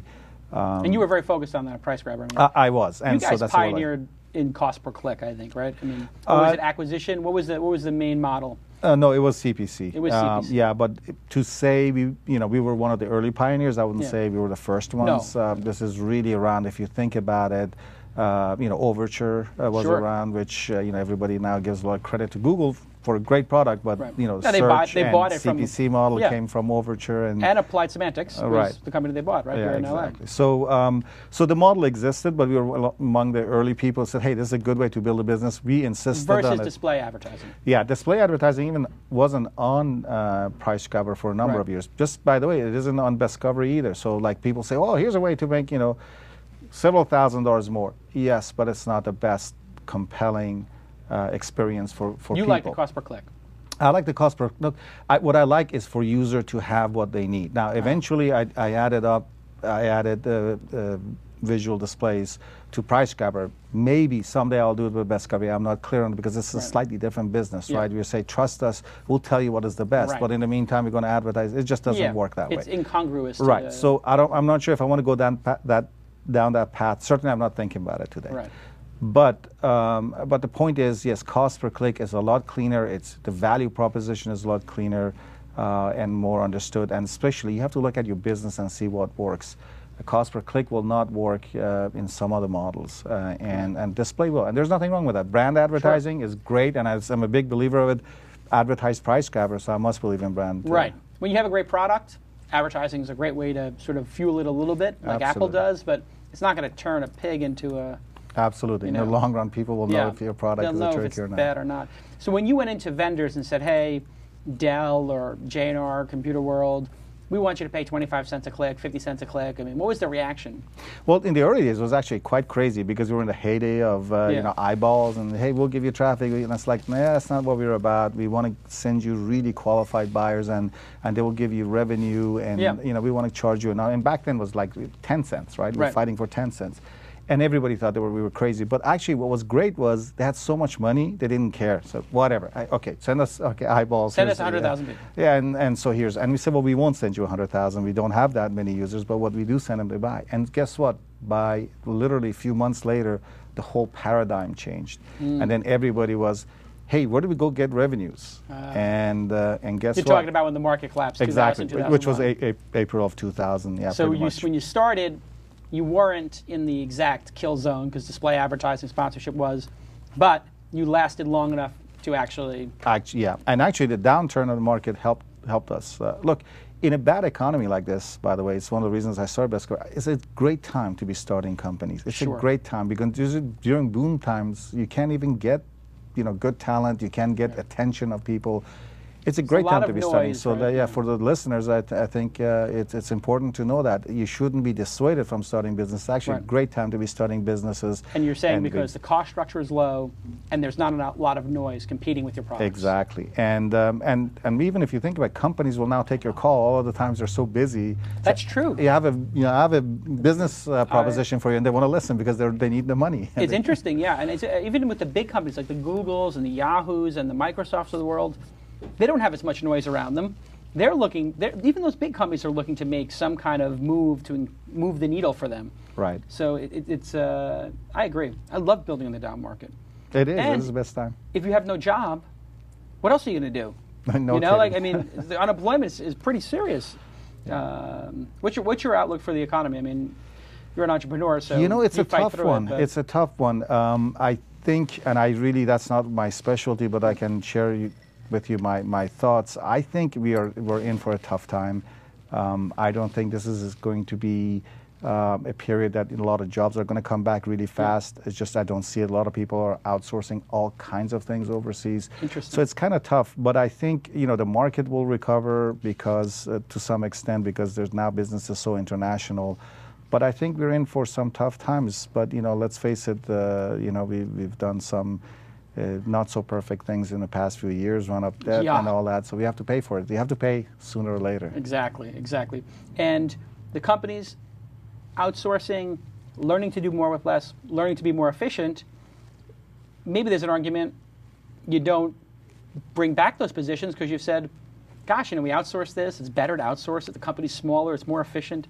I mean, is it a permanent reset of jobs? Is it some of these jobs that are cut, are they coming back, or you think it's going to be? I don't think so, Yeah. Jason, because once you get it working, once you go through the pain of, let's say, outsourcing your HR or accounting overseas and it's Yeah. working, then you start to think, well, do I really need to bring it all back, or Yeah. do I add more people here as opposed to there? Yeah. And so it's not a great cycle. It's good for businesses. I get More the cost, efficient. and actually they need it, because if they don't, a lot of them will go out of business in this Right. period. So it's a needed. It's a necessity, but it's unfortunately not a good trend for the long run. And a lot of people talk about re-education and all that, but these are good professional jobs that are leaving the country, and that's kind of tough. But I hope I'm wrong. I'm not an economist. So. I hope you're wrong too, but I happen to agree with you wholeheartedly. So the company is now in 2001, 2002. It's growing well because people need performance-based, Right. and you just grow right through there. And what's the ramp of the company? How many people are in the company in 2001? We were always small, probably by then about 20 people. So even when we sold, we were about 150 people. We were very much into automation and just doing things perfectly, keeping the team small and making them very focused. So it was a very tight-knit group, and we had a lot of users that were organic, and that was one of the things that differentiated us. So our brand was well known. Yeah. Which meant that we had much better margins than our competitors. 45% profit margins is somewhat obscene. Yeah. But good. And really, what powered us, what made us successful, was just people believing that we were doing the right thing. Alex when I came in, I was just talking to him. It's like, hey, Kamran, I'm an early user of PriceGrabber way back in the day. And really, that's the power of PriceGrabber, that we had so many people believed in our product. And again, something that's tough to replicate, and something that I really want to do with Bestcovery, and something that I encourage everybody to do, right? And I know that this Try to make a it's all brand about people trust. Exactly, it's very value. important. There is, the bad news on the internet is there's a lot of garbage, there's a lot of misinformation, there's a lot of shady stuff. Right. How do you stay away from it? And we stayed away from any kind of gimmick you can think about, paid for placement, this and that. Upfront with the users when we advertise things. It really made a difference. It really made. And by the way, display advertising, like I said, for many years we didn't have it. At no time did we have pop-up advertising. Remember when that was all the rage? Oh, of course. Matt Coffin loved it. That was it. He just last week explained how he built the company off of it. Oh, it's great. We should cut those two clips. But yeah, a little dig to Matt Coffin there. But he admits it. He's like, it was 80% of his business, he said at one point. But I agree. Annoying, bad customer experience. Right, and that worked for him and for other sites. All I'm saying is, for PriceGrabber and what we were trying to get the organic users, a lot of direct traffic, and so for that, pop-up just wouldn't go. And believe me, we would turn down advertising $40,000-$50,000 a month back in the day when when you could have used it. Yeah, $40,000-$50,000 was a lot of money to the company, but eventually paid off, so it worked out well. And so when you're at that point and people are interested in buying it, 5-6 years in, it was a hard decision to sell it. I mean, you got an extraordinary deal, so I'm guessing you obviously took it. But did you struggle over that? Did the team struggle over it? Did you feel like there was more left for you to do? There's always more to do. I mean, even after we sold, we'd continue to grow the company quite well into the following year. But that was fine. I think along the way we had interested buyers. We were highly profitable, or everybody understood what we were doing. So there was a lot of interest, but we decided not to sell in most cases, and it was a wise decision. But there came a time, there was a lot of interest in the space. Both of my competitors were bought in that summer, shopping.com, Dan Separan, and then Farhad Mohit's Shopzilla. And so both of them were sold. There was a lot of interest in the space, and so everybody said, like, hey, listen, we're interested. You want to buy? You want to sell or not? And so we engaged in the process and talked to a number of companies that were interested, and found one that we thought would be a good match. When you say engage in a process, for the entrepreneurs who don't know what that means, does that mean you hired a banker? Yeah. So you hire a banker and somebody like Allen and Company, or right. There was an Allen Company. It Goldman. was So And what do they do? JP Morgan is who we use. So. JP Morgan. And so these bankers do what? They make a book and give it to people and say, would you like to buy this? And you got it. I mean, you know the process. But so I think just it's just really not that much different than selling real estate, I guess, if you want one way to look at it, but a lot more sophisticated. I already had Let me walk you through the house. But actually it is something that's needed, believe it or not. I mean, I already had interested parties. I could have gone direct.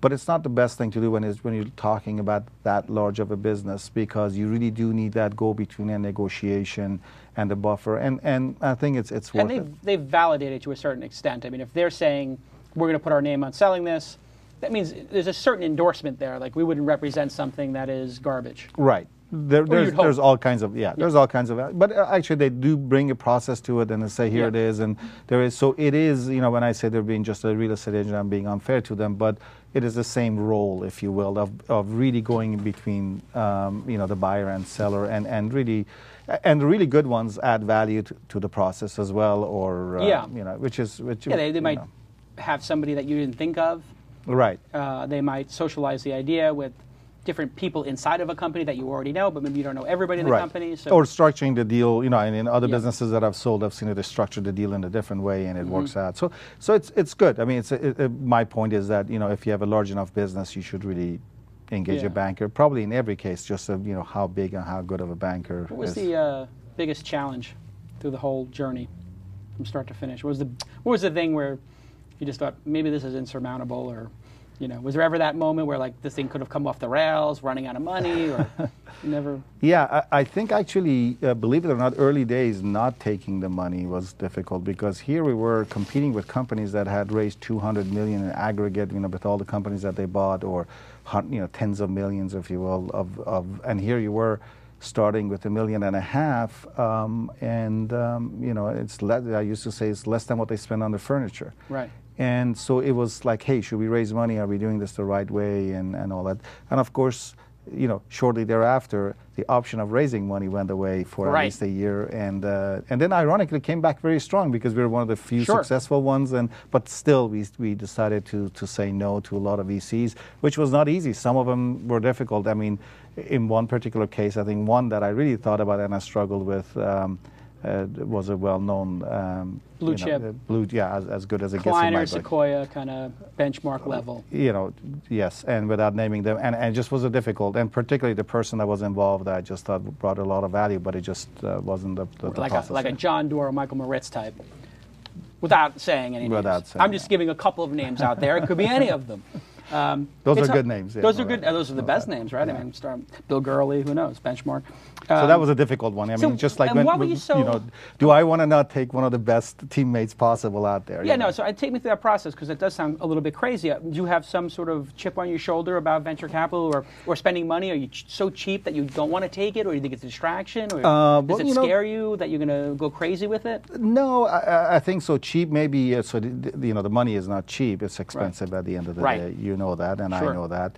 But then, you know, also you think about it, and in most cases, and that's why I say I only struggled with one, in most cases, say, well, do I really want to, because, you know, a lot of VCs, and I don't want to paint them all in the same brush, but, you know, like, this is the hot thing today. This is the hot, you know, are you B2B, B2C? Especially back then, there was a lot of talk like that. Yeah. And we were a B2B, B2C, infrastructure. Vertical, we were all those things, really, if you think about it, because we had a site for consumers, but we referred people to other sites, so that's B2B, so B2C, and then we had a phone system, and we had a co-branding, so that was infrastructure, if you will. So all those things were on the table, but, you know, everybody says, well, you know, again, I'm not saying we were chasing everything under the moon. What we were doing, it's like all these things are part of the core of what we do and fits nicely into it. Whereas I'm not sure if every VC would have seen it that way. Right. So it's the distraction. Right. And it's just like you know, I believe it or not. Meddling, maybe. Right. And even early on, and people, it's like, oh, you guys don't get it. You're old. I remember that when we were not. It is an old economy kind of position. I mean, back in the day, especially it was eyeballs and so, you guys are old. But as soon as it turned, the same people would come and say, oh, you know what? No, not brilliant. It's like, it's all about revenue and profitability. Earnings. Okay, thanks. You know what happened in the past 6 months. So basically, you kept your belief system straight through. I believe that we should run the business frugally. I believe we should focus on revs. I believe we should have a 45% margin, whatever the case was. And the market is going like this, and you're just going up your nice growth curve. And I didn't think the business needed the funding. I mean, so you cannot start a search company, I don't think, the same way, as an example. It happens to be, by the way, your business. You cannot, because they're big players. Or a chip company, or a car company. Exactly. You can't Some things are capital expensive. Yeah, right. In this case, it just wasn't needed. It was just, we got to a point that it was self-sustaining and would go on. It's not for everything. And by the way, people should take venture capital for many reasons. One is because we just said it, the business needs it. The other one is maybe you need the you need the brain trust. You need the right partner to help it, the credibility, open up doors. So people think I'm anti-VC. I am not. Totally get what they do, and it's essential, and they should keep doing it. Yeah. And how else would Mahalo pay for the chef here? That's well, for my VCs watching. How else can we have a private chef at our company? I agree with you. My last company I built off angel investment. Company before that I built off my credit cards. This one, I got the opportunity to work with one of the top VC firms in the world, and it's capital intensive, and I like having a chef at the company. So what can I say? But so far so good. So we do a little news segment here, and so you sit in for the news. We'll have Lon come in and read the news, and we've got 933 people watching. My God, that's incredible. And I didn't even have to get naked. No. So going back to the... I mean, does that mean Tiller Tequila had 9 million people on today? Is this the end of broadcast television? I mean, if we have 935 people, you realize that's twice as many people as watching MSNBC right now. Basically, I think I'd quit my day job and work for Mahalo for free. Thank you, JP Knox. If you guys have a question, you guys know you can go on Twitter and put a hashtag there of #TWiST. And you can also thank the sponsors at WebSpy, at DNA Mail, at Ustream, and at audible_com, while Lon comes in to read his news. Lon's news. Dun, dun, dun. There's Lon's graphic. Very serious newscaster, as you can see. Very serious. Excellence in broadcasting. That's what we always go for. That's good. And it's got that serious music where you can tell like Lon's going to do some serious... I wrote that myself, interestingly enough. Yeah. Everybody's commenting that there's 1,000 people watching the show. I don't know why there's so many people watching the show. Maybe it's a different day. Maybe this is maybe a day Thursday's that a better better. day. You know what I think it is I have like maybe 3,000 or 4,000 more people following me on Twitter now. Because I started doing that thing that I was telling you about that I'm doing now to get followers.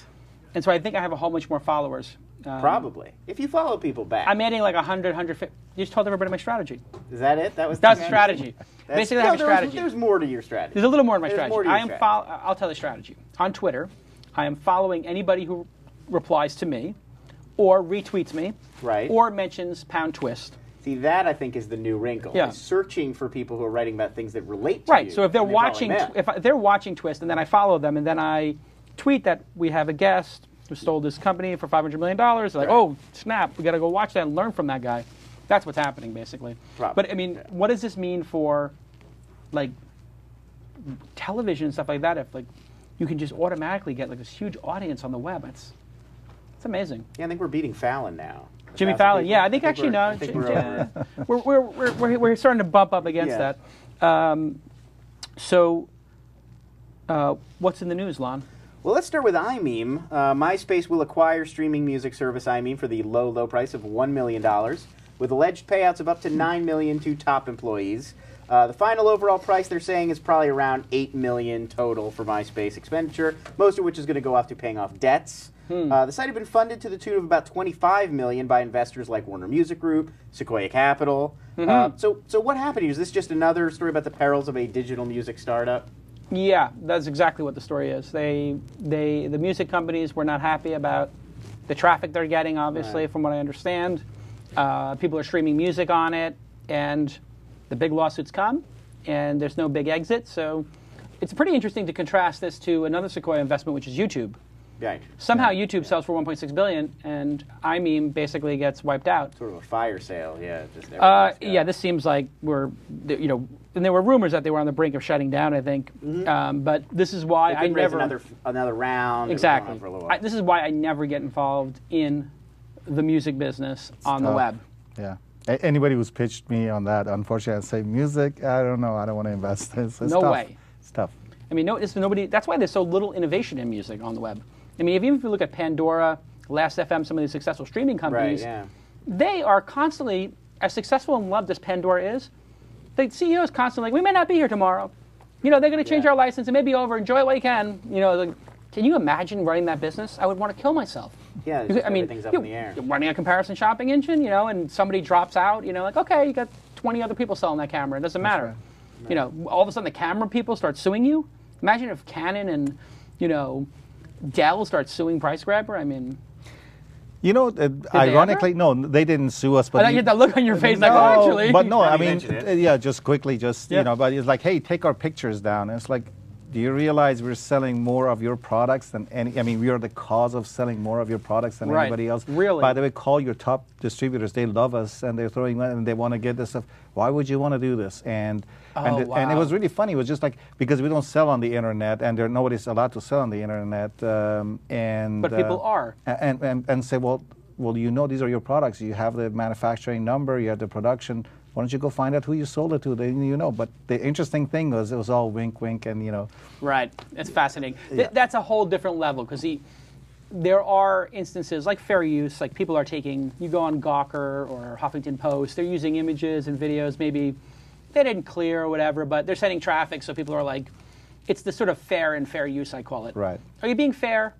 Are you providing some value? Then maybe the person's going to let you slide. If you're just a total thief, not so much. And that's a difficult one about music. Yeah. But actually, they had a lot of traffic. I'm kind of surprised. IMEM had a lot. Yeah, a lot of traffic. Yeah, they had a pretty high profile. And also, I think they were, let me type in a song, but or Tyler, you tell me, weren't they in the one box on Google now? Mm-mm. I thought they That's were. I like. Oh, that's I That's like it, got in yes. there, not IMEM. Right. But I mean, they had significant traffic. Maybe 10 million people, 20 million people using IMEM. I wouldn't be surprised. Yeah, it was something along that. It's sad. I think the music industry doesn't play nice with others, and that's why they're not doing well. If they only could play nice with others, they would be doing so much better now. And if you only have to look at the television business and Hulu to see what's possible. I mean, they're getting. I was watching V. You know the television show V, Yeah, the yeah, remake of the '80s show. Aliens, yeah. So I watched it. We missed the second episode because we just taped the pilot. We didn't put the series recording on the TiVo, my wife and I. So I was like, let me see if it's on ABC.com. Sure enough, it is. We watch it. They have like a huge ad for something. I can't remember. Honda, something. Anyway, it wasn't of interest to me, but a car, and it was a beautiful ad. Like, you know, and it happened 5 times. I mean, they're getting a higher CPM for that than they are for television. Nice. Doesn't that tell you something? If me watching it on a small screen gets them more money than me watching it on the big screen, there's something about this that's better than that. It's so immediate. There's a keyboard. Do they yes. have it? Can I yeah. find it? Can I swipe my credit I'm card? watching Boom. it right now. Yeah. Yeah. So, and that's the music industry has that anytime they want it.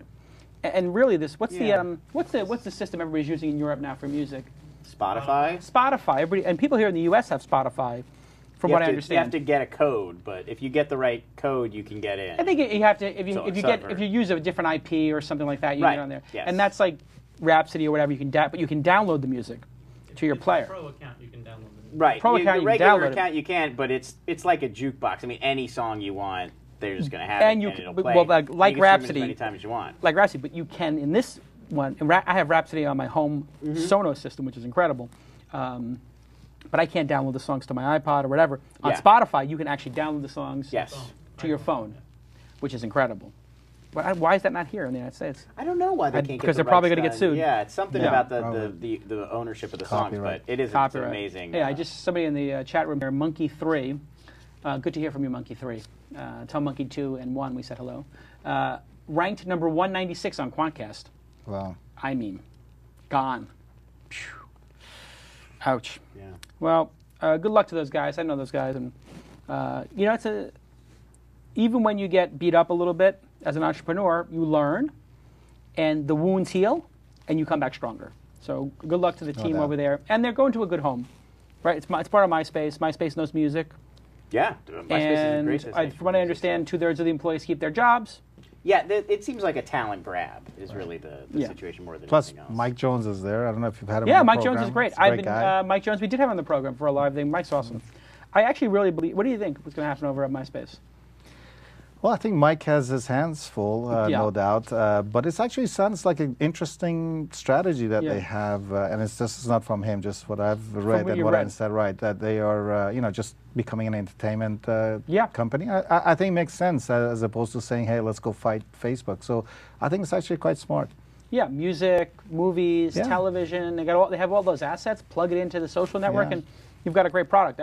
They have a couple of surprise. I don't want to say I don't have inside information. I do have inside information, but what I'm about to say is not part of that inside information. But they're going to come out with some stuff that's going to be pretty slick. Yeah. But that is kind of inside information. But they're going to drop something in the next 6 months that is going to make people go, oh, MySpace has it going on. There's going to be something with social and entertainment media together that'll make people go, there's a reason to visit this site again. Interesting. Because I have not been to MySpace in a while. I tell you, when I went to MySpace recently, they got Twitter integration working, Yes. and people started replying to my Twitter stream over there, so I went. And they got product. Mike's a product guy. They're actually, if you go over and check out the MySpace product, it actually is fast again. They're actually fixing all the technology problems, so it's faster. That's nice. Yeah. Okay, All those next story. glittery banners were slowing it down for a while. Google phone. As CNET puts it, the rumors of a forthcoming Google phone just refuse to die. Yeah. TechCrunch reports that Google is going to release its own branded Android phone in early 2010. Michael Arrington is suggesting that the phone may be data only. You would use Google Voice on it. Yeah. You wouldn't have a wireless carrier. Will Google release their own phone, and how will this affect Google's relationships with handset manufacturers who have spent the last year developing their own Android phones? It's quite possible they could come out with one. If they were to ankle it without the regular phone network on it, that would be a great compromise. Google could, in fact, give it away for free. Or at a severely discounted price. They could give it to people with Google App Engine or something like that, you know? Sure. So I think it's a definite possibility. And Google Android, I got the Droid phone. Right, the Motorola. So now I carry 3 phones with me. It's an amazing phone. It will, I think the Droid platform will have many, many more users than the iPhone platform.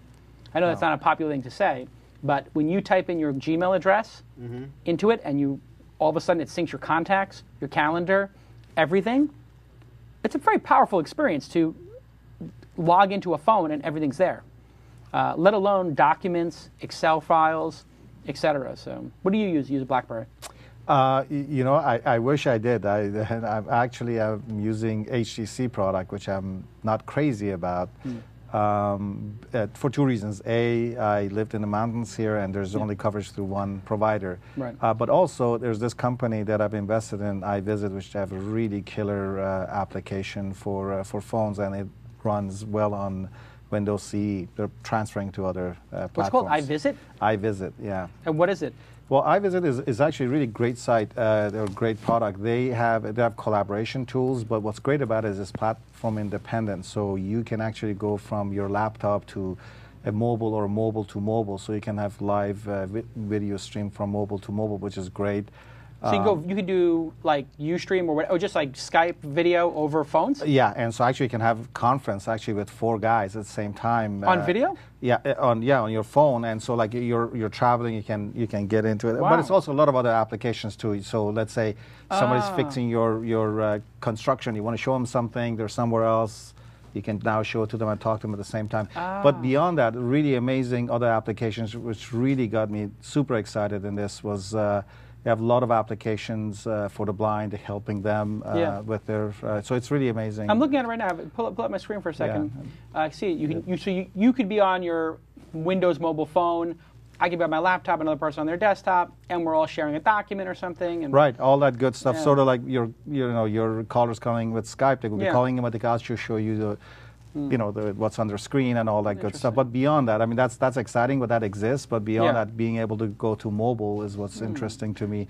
Peer-to-peer. Yeah, which is really interesting because these guys, were really the founders of this on the internet, the video on the internet from See You See Me days. Oh, these are See You See Me guys? Yeah. Oh, that's it. See You See Me. You remember See You See Me? I've heard of it, but... All right, See You See Me was the first video conferencing on the internet, and it was peer-to-peer, and it was out of a university. And it was the first major pornography application in video, because what they would do is people, this whole, like, sex shows on it or whatever, but you could have 20 people peering their video. It was crazy. Wow. Right. I mean, I can't believe I never heard of this. It's a video orgy. It was literally a video orgy at times. I mean, you would turn it on, and if you went to the wrong place, you would just see like 5 penises. So you'd be like, oh, I really didn't need to see that. It was... Yeah. do we have to And we don't have to bleep that out. I guess that's Penis okay. or Penises? penis? No, it's okay. That's a Well, it's a perfectly 5. I acceptable was word. worried about. Does Does that get you the explicit rating 3 penises or less Once on you go over iTunes that, before I yeah. get the explicit? But when does Steve Jobs not allow this to be in the iTunes store? How many penises? So anyway, I think iVisit looks very interesting. Yeah, where are they based? Is Israeli? They're or? actually not. They're down here, Really? in Santa Monica, down in Colorado. Interesting. down the street. Company I don't know about. We may have to Yeah. book these guys on the show. They're local. So it's possible Google will do that. I mean, the bigger news is obviously the operating system, Google Chrome OS. They had a video conference about it today, and that's going to be. I mean, in 2006, I wrote an editorial about them launching an Office competitor. Is that in the news? You have that I in- didn't No. put that in the news. I It figured just you happened. It spoke just about happened an it. hour ago. But Yeah. Google, 2006, I saw Larry Page speak at CES, and I knew they were going to launch an Office. So I asked them, "Are you going to launch an Office and an operating system?" Right, yeah. And they were like, "No, why would we do that? We're a search company." Yeah. Just outright lie. It was great. I love when people do that. But today they launched their operating system. I don't know if you saw it, but it's going to be for netbooks. No, I haven't actually. That's interesting. So it's netbook operating system, only boots, only works on flash drives, solid state drives, will not boot on a hard drive, will not boot floppy, everything kept in the cloud, encrypted, boots up in like 6 seconds, 7 Oh, seconds, that is. loads applications in 3 seconds. All the applications are browser tabs, Yeah. so each application cannot affect another one. So if your browser tab, tries to, and none of them can do anything malicious because they don't have system level access. They have to be only on a tab. So it's going to hit the desktops. Yeah. That's it, yeah. Booting up in 6 seconds. I'm like, how great is that? Seriously, do they get it? These guys get it. Google is a scary company in It that is. regard. Yeah. I predict now. I predicted the Google OS and Office in 2006. I am telling you right now, Google will have a PC, and the PC will be ad supported and essentially free. So you'll subscribe to Google PC for $5 a month. They'll send you a PC netbook for $5 a month, and it will come with their WiMAX. They'll buy some wireless network, or they'll bundle it with AT&T. $10 a month you get $10 a month you get a laptop, AT&T service at one speed, $15 a month at the highest speed. They're essentially making computing free. They have a little bug about this. Right. The one laptop per child thing. Yeah. It's inevitable. So They just want to control every level. You're thinking they're vertically No. integrating. I think what they want to do is they want to destroy the other companies. Eric Schmidt wants to destroy Steve Ballmer. It's very personal. Right. Steve Ballmer tried to destroy Eric Schmidt at Novell and succeeded. Steve Ballmer famously told somebody who was leaving to go to Google that he will destroy Eric Schmidt again, and that he had done it before. So Eric Schmidt wants to destroy Microsoft. That is my belief. It's a very personal thing. That's why they launched an Office competitor. That's why they're launching an OS. They want to take their revenue streams. That's how they make 99% of their money. Right. Office and OS, and the OS on the phones. Right, yeah. They're making all of those free and open source. They're basically taking the way their competitors make money and destroying it. And you think that a lot of the direction Google's going as a company is based on this personal Vendetta. rivalry between Schmidt and Absolutely. Ballmer. 100% Google people hate Microsoft and want to destroy it. Interesting. That's I don't. It's not even that I am hypothesizing about that. It's that I know that. There was a very big personal grudge match between Eric Schmidt and Steve Ballmer. But you sound specifically. surprised. Countries go to war on personal stuff. Well, Wow. that's true. Yeah. Of course. These are just. I just think whenever there's big Google news, people always try to come up with like, well, what's the angle? What's the Why angle do you they're think taking? Microsoft bought Yahoo and is trying so desperately to get into search? I mean, they realize they have to go into where Google is with advertising Right, yeah. because Google's attacking their base. If Google is successful and they get 50% of market share in search, then guess what? They've negated Google. The only way for them to stop what Google is doing is to get into Google's business. Right. That's why they're desperate. That's why the Yahoo deal, after 2-3 years of back and forth, finally got done. I mean, Fascinating. it's very personal. I mean, and it's also there's a lot of money at stake. Yes, right. But it's like anything else. And if we're playing poker, I raise, even if I don't have something, because I'm trying to get you to fold. You re-raise, try to get me to fold. Right. It's just this escalation, It's like war, I'm going to put a bunch of troops on the border. You put a bunch of troops on the border and some missiles. Great, I'm going to put some tanks. You put the tanks, you're going to send some planes over my side. It's escalating. And you know who wins in all this? Consumers. Consumer, right? People Because, get free laptops. and this is why competition is fantastic. This is why America is the greatest country in the world. Because we have competition, we want to kill each other, we have vendettas, We're led by maniacal CEOs who want to compete. So, what if Vendettas made the country the greatest? Sicily would be the greatest country. Not a bad country. It's a good, People, it's a good where do country. people go on their I love the honeymoons? Sicilians. What's the best place to go in Europe? By the way, the It's Italy. best one of those came to the United States. So There you go. Right. Honestly, if They you're gonna, migrated- They what's said the best? immigrated here, right? Tyler, That best is place here. to go on vacation in Europe? Italy. It is, but actually, I was in Sicily about 3 months ago Really? for 2 weeks. Absolutely. Did you have a good time? I did, but I See? didn't get the sense that They they're say taking so. over the world. Here's So No, they're past it. They just want to It's too hot. eat, It and is. they want to talk to beautiful women. You know, they know what they're doing. Square yeah, pizza. but they're also Yeah. breeding really large mosquitoes. I think that's the Really? secret. Yeah, I mean, it was painful, but that's another day. A whole other story. Large mosquitoes in Italy. That was really bad. No, but this competition, this rabid competition. I mean, look at it this way: Steve Ballmer, Eric Schmidt, billionaires many times over. They're, I don't know, how old are they? 55, 60 years old now? 55? Yeah, They're in their 50s. I would peg them at the 50s. 50s. They're still fighting like cats and dogs. I mean, they started in the 80s. Yeah. It's 30 years later. Hang it up, guys. Ballmer does seem like a guy that's going to hold a grudge. He threw a It just chair seems in the like same you meeting. get that vibe from him. Reportedly, the same meeting where he said, I have destroyed Eric Schmidt, I'll do it again. He reportedly threw a chair across the room and broke it. Can you imagine you were in the room with one of your senior vice presidents, you throw a chair and break it? I mean, I've thrown chairs, I don't Yeah, break so, them, right? so have Tyler? I. That part. I'm doesn't, always yeah. careful not to break the chairs. Never That's directly expensive. at someone. Never. Near them. I don't know, Snapped at Jason, you the other day. There may be an opportunity here for a beer summit. Maybe you can arrange. I could do for a it. beer summit between those people. Yes. Yeah, that would be good. Steve Ballmer and Eric Schmidt, welcome to the Calacanis Iced Tea Summit. Yeah, a little. Oh, no, just Arnold like- Palmer. Arnold Palmer was that. Arnold that'll Palmer settle any Summit. dispute. Absolutely. Somebody asked at the OS launching today if it was going to work with Microsoft Silverlight. They made a funny comment about, we have no comment about working with Microsoft. Or no, they specifically said we're going to be making it available to work with as many things as possible. It's an open format, Yeah. but we have no comment about working with Microsoft. Hey-o. But you know what I have a comment on? Audible.com. It was a pretty good segue, huh? You know who else also wins out of the Microsoft Google? Who's spec? that? Don Dodge. Don Dodge wins. Yes. Yes, congratulations to Don Dodge, formerly of Microsoft, got laid off. 2 weeks later, he's at Google. No, 90 minutes later. Well, of course, right. 2 weeks later, they announced, but 90 minutes later. Soon after. Our show is sponsored in part by Audible, one of my favorite companies on the web, one of my favorite places to go. And starting this Sunday, a special Thanksgiving promotion for new customers. This is for the new customers. They get a free book, and there are no strings attached. No strings attached. You just go this Sunday to audible.com/Thanksgiving. But you have to know that secret URL. Audible.com/Thanksgiving. Thanksgiving. And I don't want you tweeting it right now because this is a secret URL. Audible.com/Thanksgiving.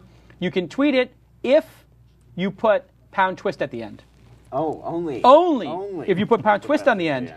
And thank Audible for sponsoring This Week in Startups.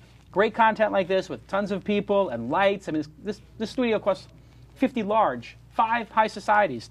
That's 5 buy-ins for the World Series of Poker main event. It's not cheap. It's a professional studio. It is. It's nice, quite right? impressive. And the reason we're able to do a professional show like this with good sound and good audio is because of the fine people at audible.com. And of course, if you are already a member, go check out, or anybody can check this out actually, the book, The Copper Bracelet, which is available. Twist viewers can get the first chapter free and a special discount on the whole book by going to audible.com/twistcopper. TWiST, But remember that other one, audible.com/Thanksgiving. Thanksgiving, yeah. And it would help if on Sunday you guys tweeted that for them. So on Sunday, you can do it now, audible.com/Thanksgiving. Free book, no strings attached. Pretty awesome. Thank Thanks you, for Audible. signing up. No, they don't have to sign up. No credit card, nothing. No, Just you grab don't the sign book. up at all? Wow. No strings attached. You just go, new customer. I mean, maybe you have to give them your email, whatever, because you got to download it. But That's amazing. when you do it, you'll see how good the thing is. Because like I forgot to download a book the other month, and you get the credit every month. Yeah. You think, oh my God, I lost my credit? No. No, they You roll got it your over. 2. You roll it Yeah. over. So I got 2 credits. Now I'm just debating what book to get.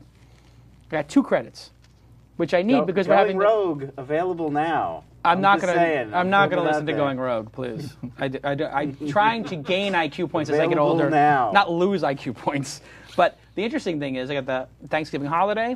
Perfect time to go listen to when an people are audiobook. traveling. You heard the Yeah. guy on the phone. He's on his car Yeah. constantly. Anyway, next news story.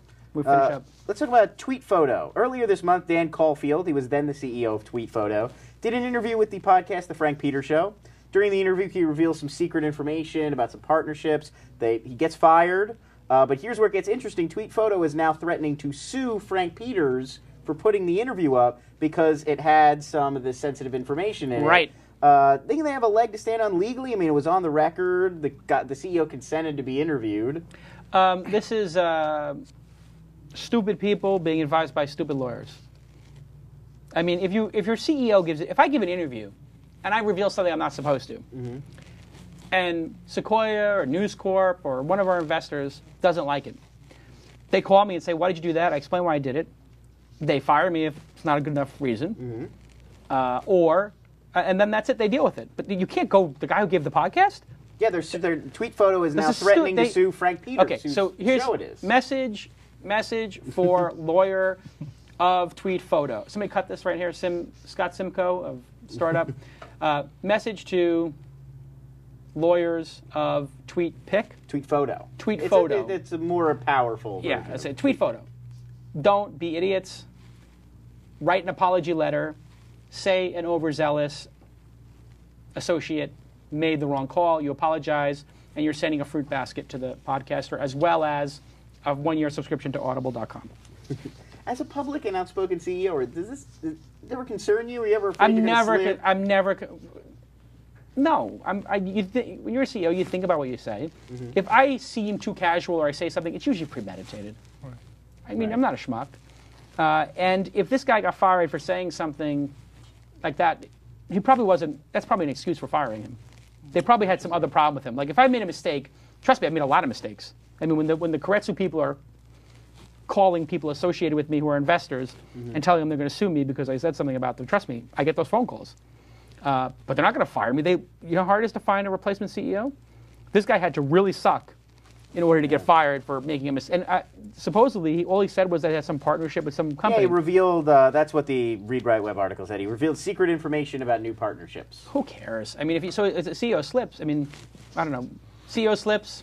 Yeah, I mean, it happens all the time. But what's interesting is I wonder if there's an opportunity to sue the company for hiring the CEO. Isn't that more of an issue there? Yeah, than, I mean, than maybe somebody I don't know. Fired somebody's. I don't know. It seems a little over. I mean, over the also, top. like, really, I mean, you're a photo site.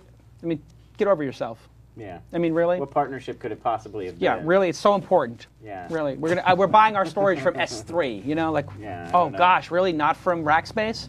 My God, nobody cares about your company. Get over yourselves.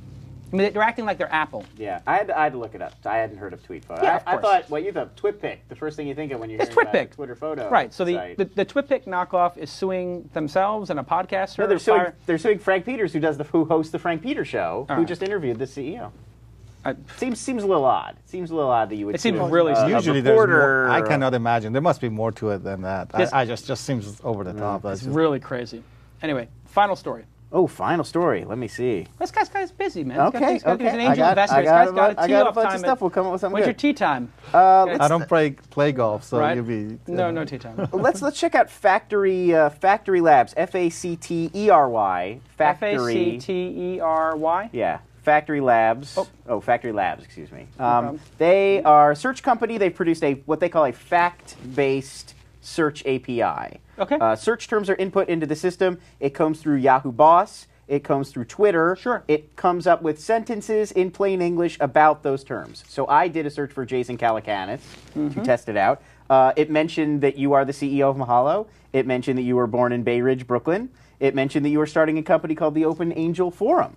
So with all the talk of content providers pulling data in from Google, it seems like they're really going to hate this because it basically gives all the information away right away. You have to go to their whatever their new product is. But is a few sentences of factual information really what people want from search? Not really, but this could be used other ways to build semantic data. There was a company, what was the company in England we went to see, or that we met with? What's the name of that company? They were doing the phrases. About knowledge, something. Anyway, a lot of people have tried to do this semantic. Typically what they're doing is they're going to the facts section of the DBpedia, which is the database based on Wikipedia, and just saying, tell me all the facts about Jason Calacanis. If I didn't have a Wikipedia page, that wouldn't have worked. They're just scraping the Wikipedia's facts. Yeah, So it seems I tried impressive. myself, and I don't have a Wikipedia page Right. because it redirects to mahalo.com for some crazy reason. Crazy. But it came up with some stuff. It had a few Twitter. It also looks in Twitter. So Okay. my So- Twitter bio. Yeah, and Twitter bio things has people say about your me. age. It had the Mahalo Daily on it. Had This Week in Yeah. Startups. So they're going to look for Lon Harris is, and then pull that information in. Right. And so it's interesting, but I don't think that's the way people want to search. To be honest. But this could be something that we could use this to pull in facts to Mahalo, maybe. Right. I mean, it is an API. It's designed to be part of a larger sort of product. Yeah. Yeah, so a lot of people have discussed this. Like, there's another company called Freebase, which is taking all the public free databases and putting them together in one knowledge engine. Unfortunately, when you're looking for knowledge, a lot of times you want something like, what's the best stereo for my backyard that's waterproof and that I can use, with these RCA cables or whatever, and that's where Best Covery comes in. Exactly. Something else. So it doesn't actually work. Not everything is. I need the answer to this question. And it's a one-word answer. Right. The answer to every question in life is not 42, or whatever it is. What was in the Hitchhiker's Guide to the Galaxy? Yeah, I think that's 42. 40, 41, 40. 42. Yeah, okay. I was about to ask a nerd to give me the answer of that, and I got it from Alex. But that's why we have nerds on the planet. Yes, that's what the This- repositories of The real problem with pop this culture. factory labs is that for people who have insignificant information about pop culture like yourself, Lon, or science fiction like Alex, or fashion like Tyler, they're going to be out of business. Yeah, IMDb really screwed me up there. I used to really be able to impress people. Now it's like, it's like anybody could look it I got up. the IMDb. People look on their people are like, oh yeah, I loved him in that, and they got the IMDb on their Yeah, iPhone. I right. also liked him in. Knowing all the movies Don the Dragon Wilson was in is not impressive anymore. You can just look it up. Yeah. It's really a shame. Final story. One more. Let's talk about TechMeme. TechMeme. TechMeme has added 3 more human editors to the site, including former This Week in Startups newsman Rich DeMuro. Excellent. They're giving the site 24-hour editorial coverage of tech news. So the initial decision to add a human editor to TechMeme was somewhat controversial at the time. Has Gabe Rivera been vindicated? Yes. Has it made the site He was better? always massaging it, just like Dig was always massaging their homepage. If you let these aggregators be a total free-for-all, they become a total free-for-all. Right. But he's not doing original reporting. No, there's no published to TechMeme. These are literally just editors looking over what's coming in and highlighting things and pushing them up the page. And I think a lot of these boxes, too, on the side where they have, here are the 5 top stories. Well, it's like you're saying before, right? Curation, there's too much noise out there, and somebody needs to curate all this stuff. Right. Curation is a big trend. In a world where everything is available and everything you don't want is available, there are literally 20 good places right now to get a review of a movie. 20. If you were going to try to pick your movie this weekend, you could go to IMDb, you can go to Rotten Tomatoes, you can go to Metacritic. There are Roger Ebert's site, you can go to Twitter. There's a million places you can go. So it's almost like drowning in opportunity. It's like just too many good choices. It's like television in that way. There are so many good series right now. If you asked everybody what their favorite series was and you made a list, you'd have probably 20 good series on right now of quality. More. I can't never keep up. There's probably this is why TV's going through a sort of a renaissance right now. There's probably 20 shows on TV that are worth watching. And that are high quality. And who's got the time to watch 20 shows a week? Yeah, Sons of Anarchy and Breaking Bad I can never quite get to. I don't have time. I would like to watch Sons of Anarchy, sure. Biker guys it's dealing meth. It's supposed to be great. It's the S.H.I.E.L.D. guys doing it. I love the know S.H.I.E.L.D. You're a big S.H.I.E.L.D. fan. But that's, I watched the first season of Mad Men. I couldn't keep up. Everybody keeps telling me to watch Dexter. I can't keep up. Dexter's awesome. There's too many good TV shows. There are. Yeah, there's a glut right now. There's too many. Anyway. You watch a lot of TV? Unfortunately, I don't. Of all those, I only knew Dexter. So, of all those programs, so. No TV. You got a family. No, it's not that. It's just like I don't want to watch anything that is continuous. I want to see just one MTV thing. kind of thing. Short 3 minutes. I got. And then you're done. I'm done, and you move to the next thing. You just don't have to follow characters and all that. It does become. I find it's now become a burden. The shows, PVRs are going to be looked back on as like this terrible invention because you have an obligation to finish it. I look at my PVR and I pull that list and I'm like, I'm obligated to clear this. It's like now I have another inbox. Basically, yeah, and it's I hesitate before I start a new show now. People tell you, oh, this is great, and then you're going to watch get the first hooked, episode, yeah. and then you have to stop yourself. Like, oh, if I like it, I'm in for months. It's too much. It's too much. But Way there too are much. once in a while. The Sopranos was. Yeah. Sopranos, how could you not watch How that? can you not? Fantastic, yeah. That's how I felt about The Shield, too. It was another one like I'd that. say Lost, too, in there. I mean, Lost had a couple weak years, but then I got back into it. It's great. Six, Thank they God, just announced today. one season left. February 2nd. The new season Lost. starts February 2nd. Yeah, they just announced it today. Thank God they're ending it. They should actually. That would be a good thing for the government to do and get involved. End Lost? Well, now that Obama's, he's got everything taken care of, and it's got Right, set everything's great, priorities. so now they can focus on the important Something maybe things. just a more like they should have a term limit for series. That's not a bad idea. 7 years. Well, 'cause if you can't tell the story in 7 years, that's it.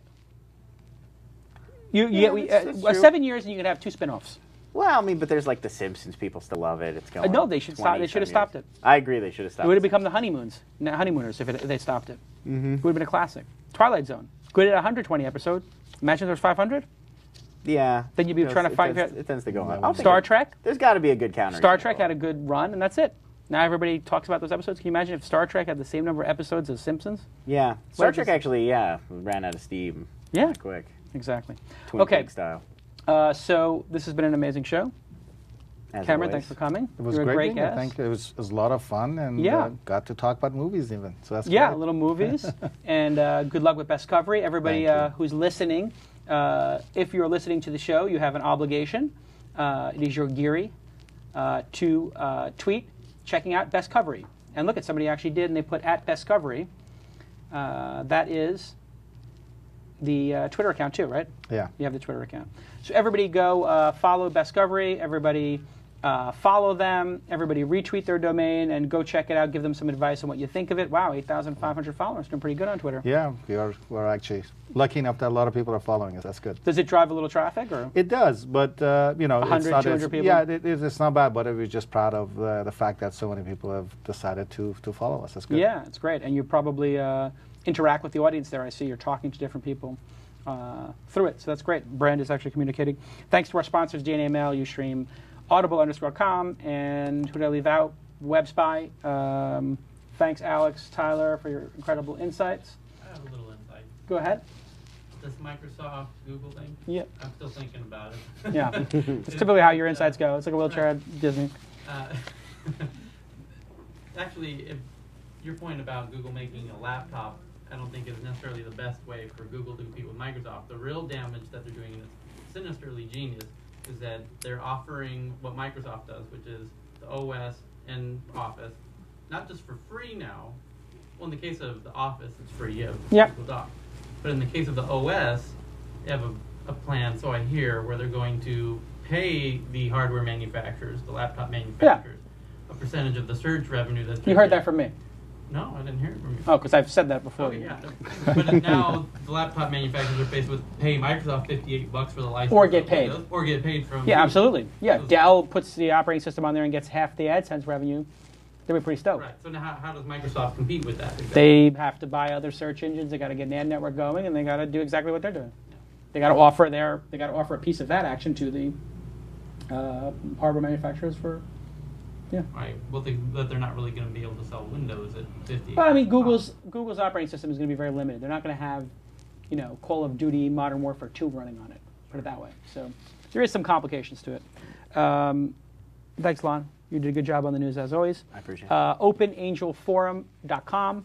I don't want to talk about it too much, but let's just say, Cameron, you're going to be in the Angel Group. Mm-hmm. You've got tons of cash. You invest in you've invested in 15 companies, so you're a legitimate angel investor. I've only invested in 3, so not so much. But Sky Dayton's in there, Matt Kaufman's in there, Kevin Rose. We got a good group to start. That's great. It's going to be, what I'm trying to basically do is make it better than the other product that's in the market and make it free. So I think if it's free and better, then it's going to do well. I don't know. Like Google. I was about to say, I'm kind of you're trying to Schmidt Googling them. to Keretu schmitting Forums them. Microsoft. I've heard that concept somewhere. Yeah, It works. so basically, It I'm trying to. works. So if you're interested in getting involved in that, you go to OpenAngelForum.com. It would be good if all you guys link to it and give it some Google juice and tweet it. But people are signing up, and we're going to try to do our first event in the first quarter of 2000. What's the next year? 2010. 2010. 2010 first quarter 2010, maybe February or something like that, we're going to do our first breakfast with 4 or 5 startups presenting. And then in the second quarter, we'll try to do it in 2 more cities. And we'll roll out 2 cities every quarter after that. So I just need to get entrepreneurs and entrepreneurs and angel investors in each city. In other cities, right. I'm going to do it here first because I know people, but when I get to 10 angel investors or so interested in each city, then I'll launch it in that city. And I'll come and host a breakfast. And then the people who are the angel investments, like you could bring a company that you already angel invested in. You say, hey, Jason, I got this company I already invested in. Would you put them into your angel network? And I'll say, yeah, okay. I'll send them to the San Francisco, San Diego, Austin, and New York chapters. And they do a little roadshow. Bloop. And you know how much you charge them for that roadshow? 0. 0. And if you do 6 cities, we give you the 7th one free. That's great. I love that. It's a pretty good deal for everybody involved. Wow, thanks everybody, and we'll see you on the next episode of This Week in Startups. With this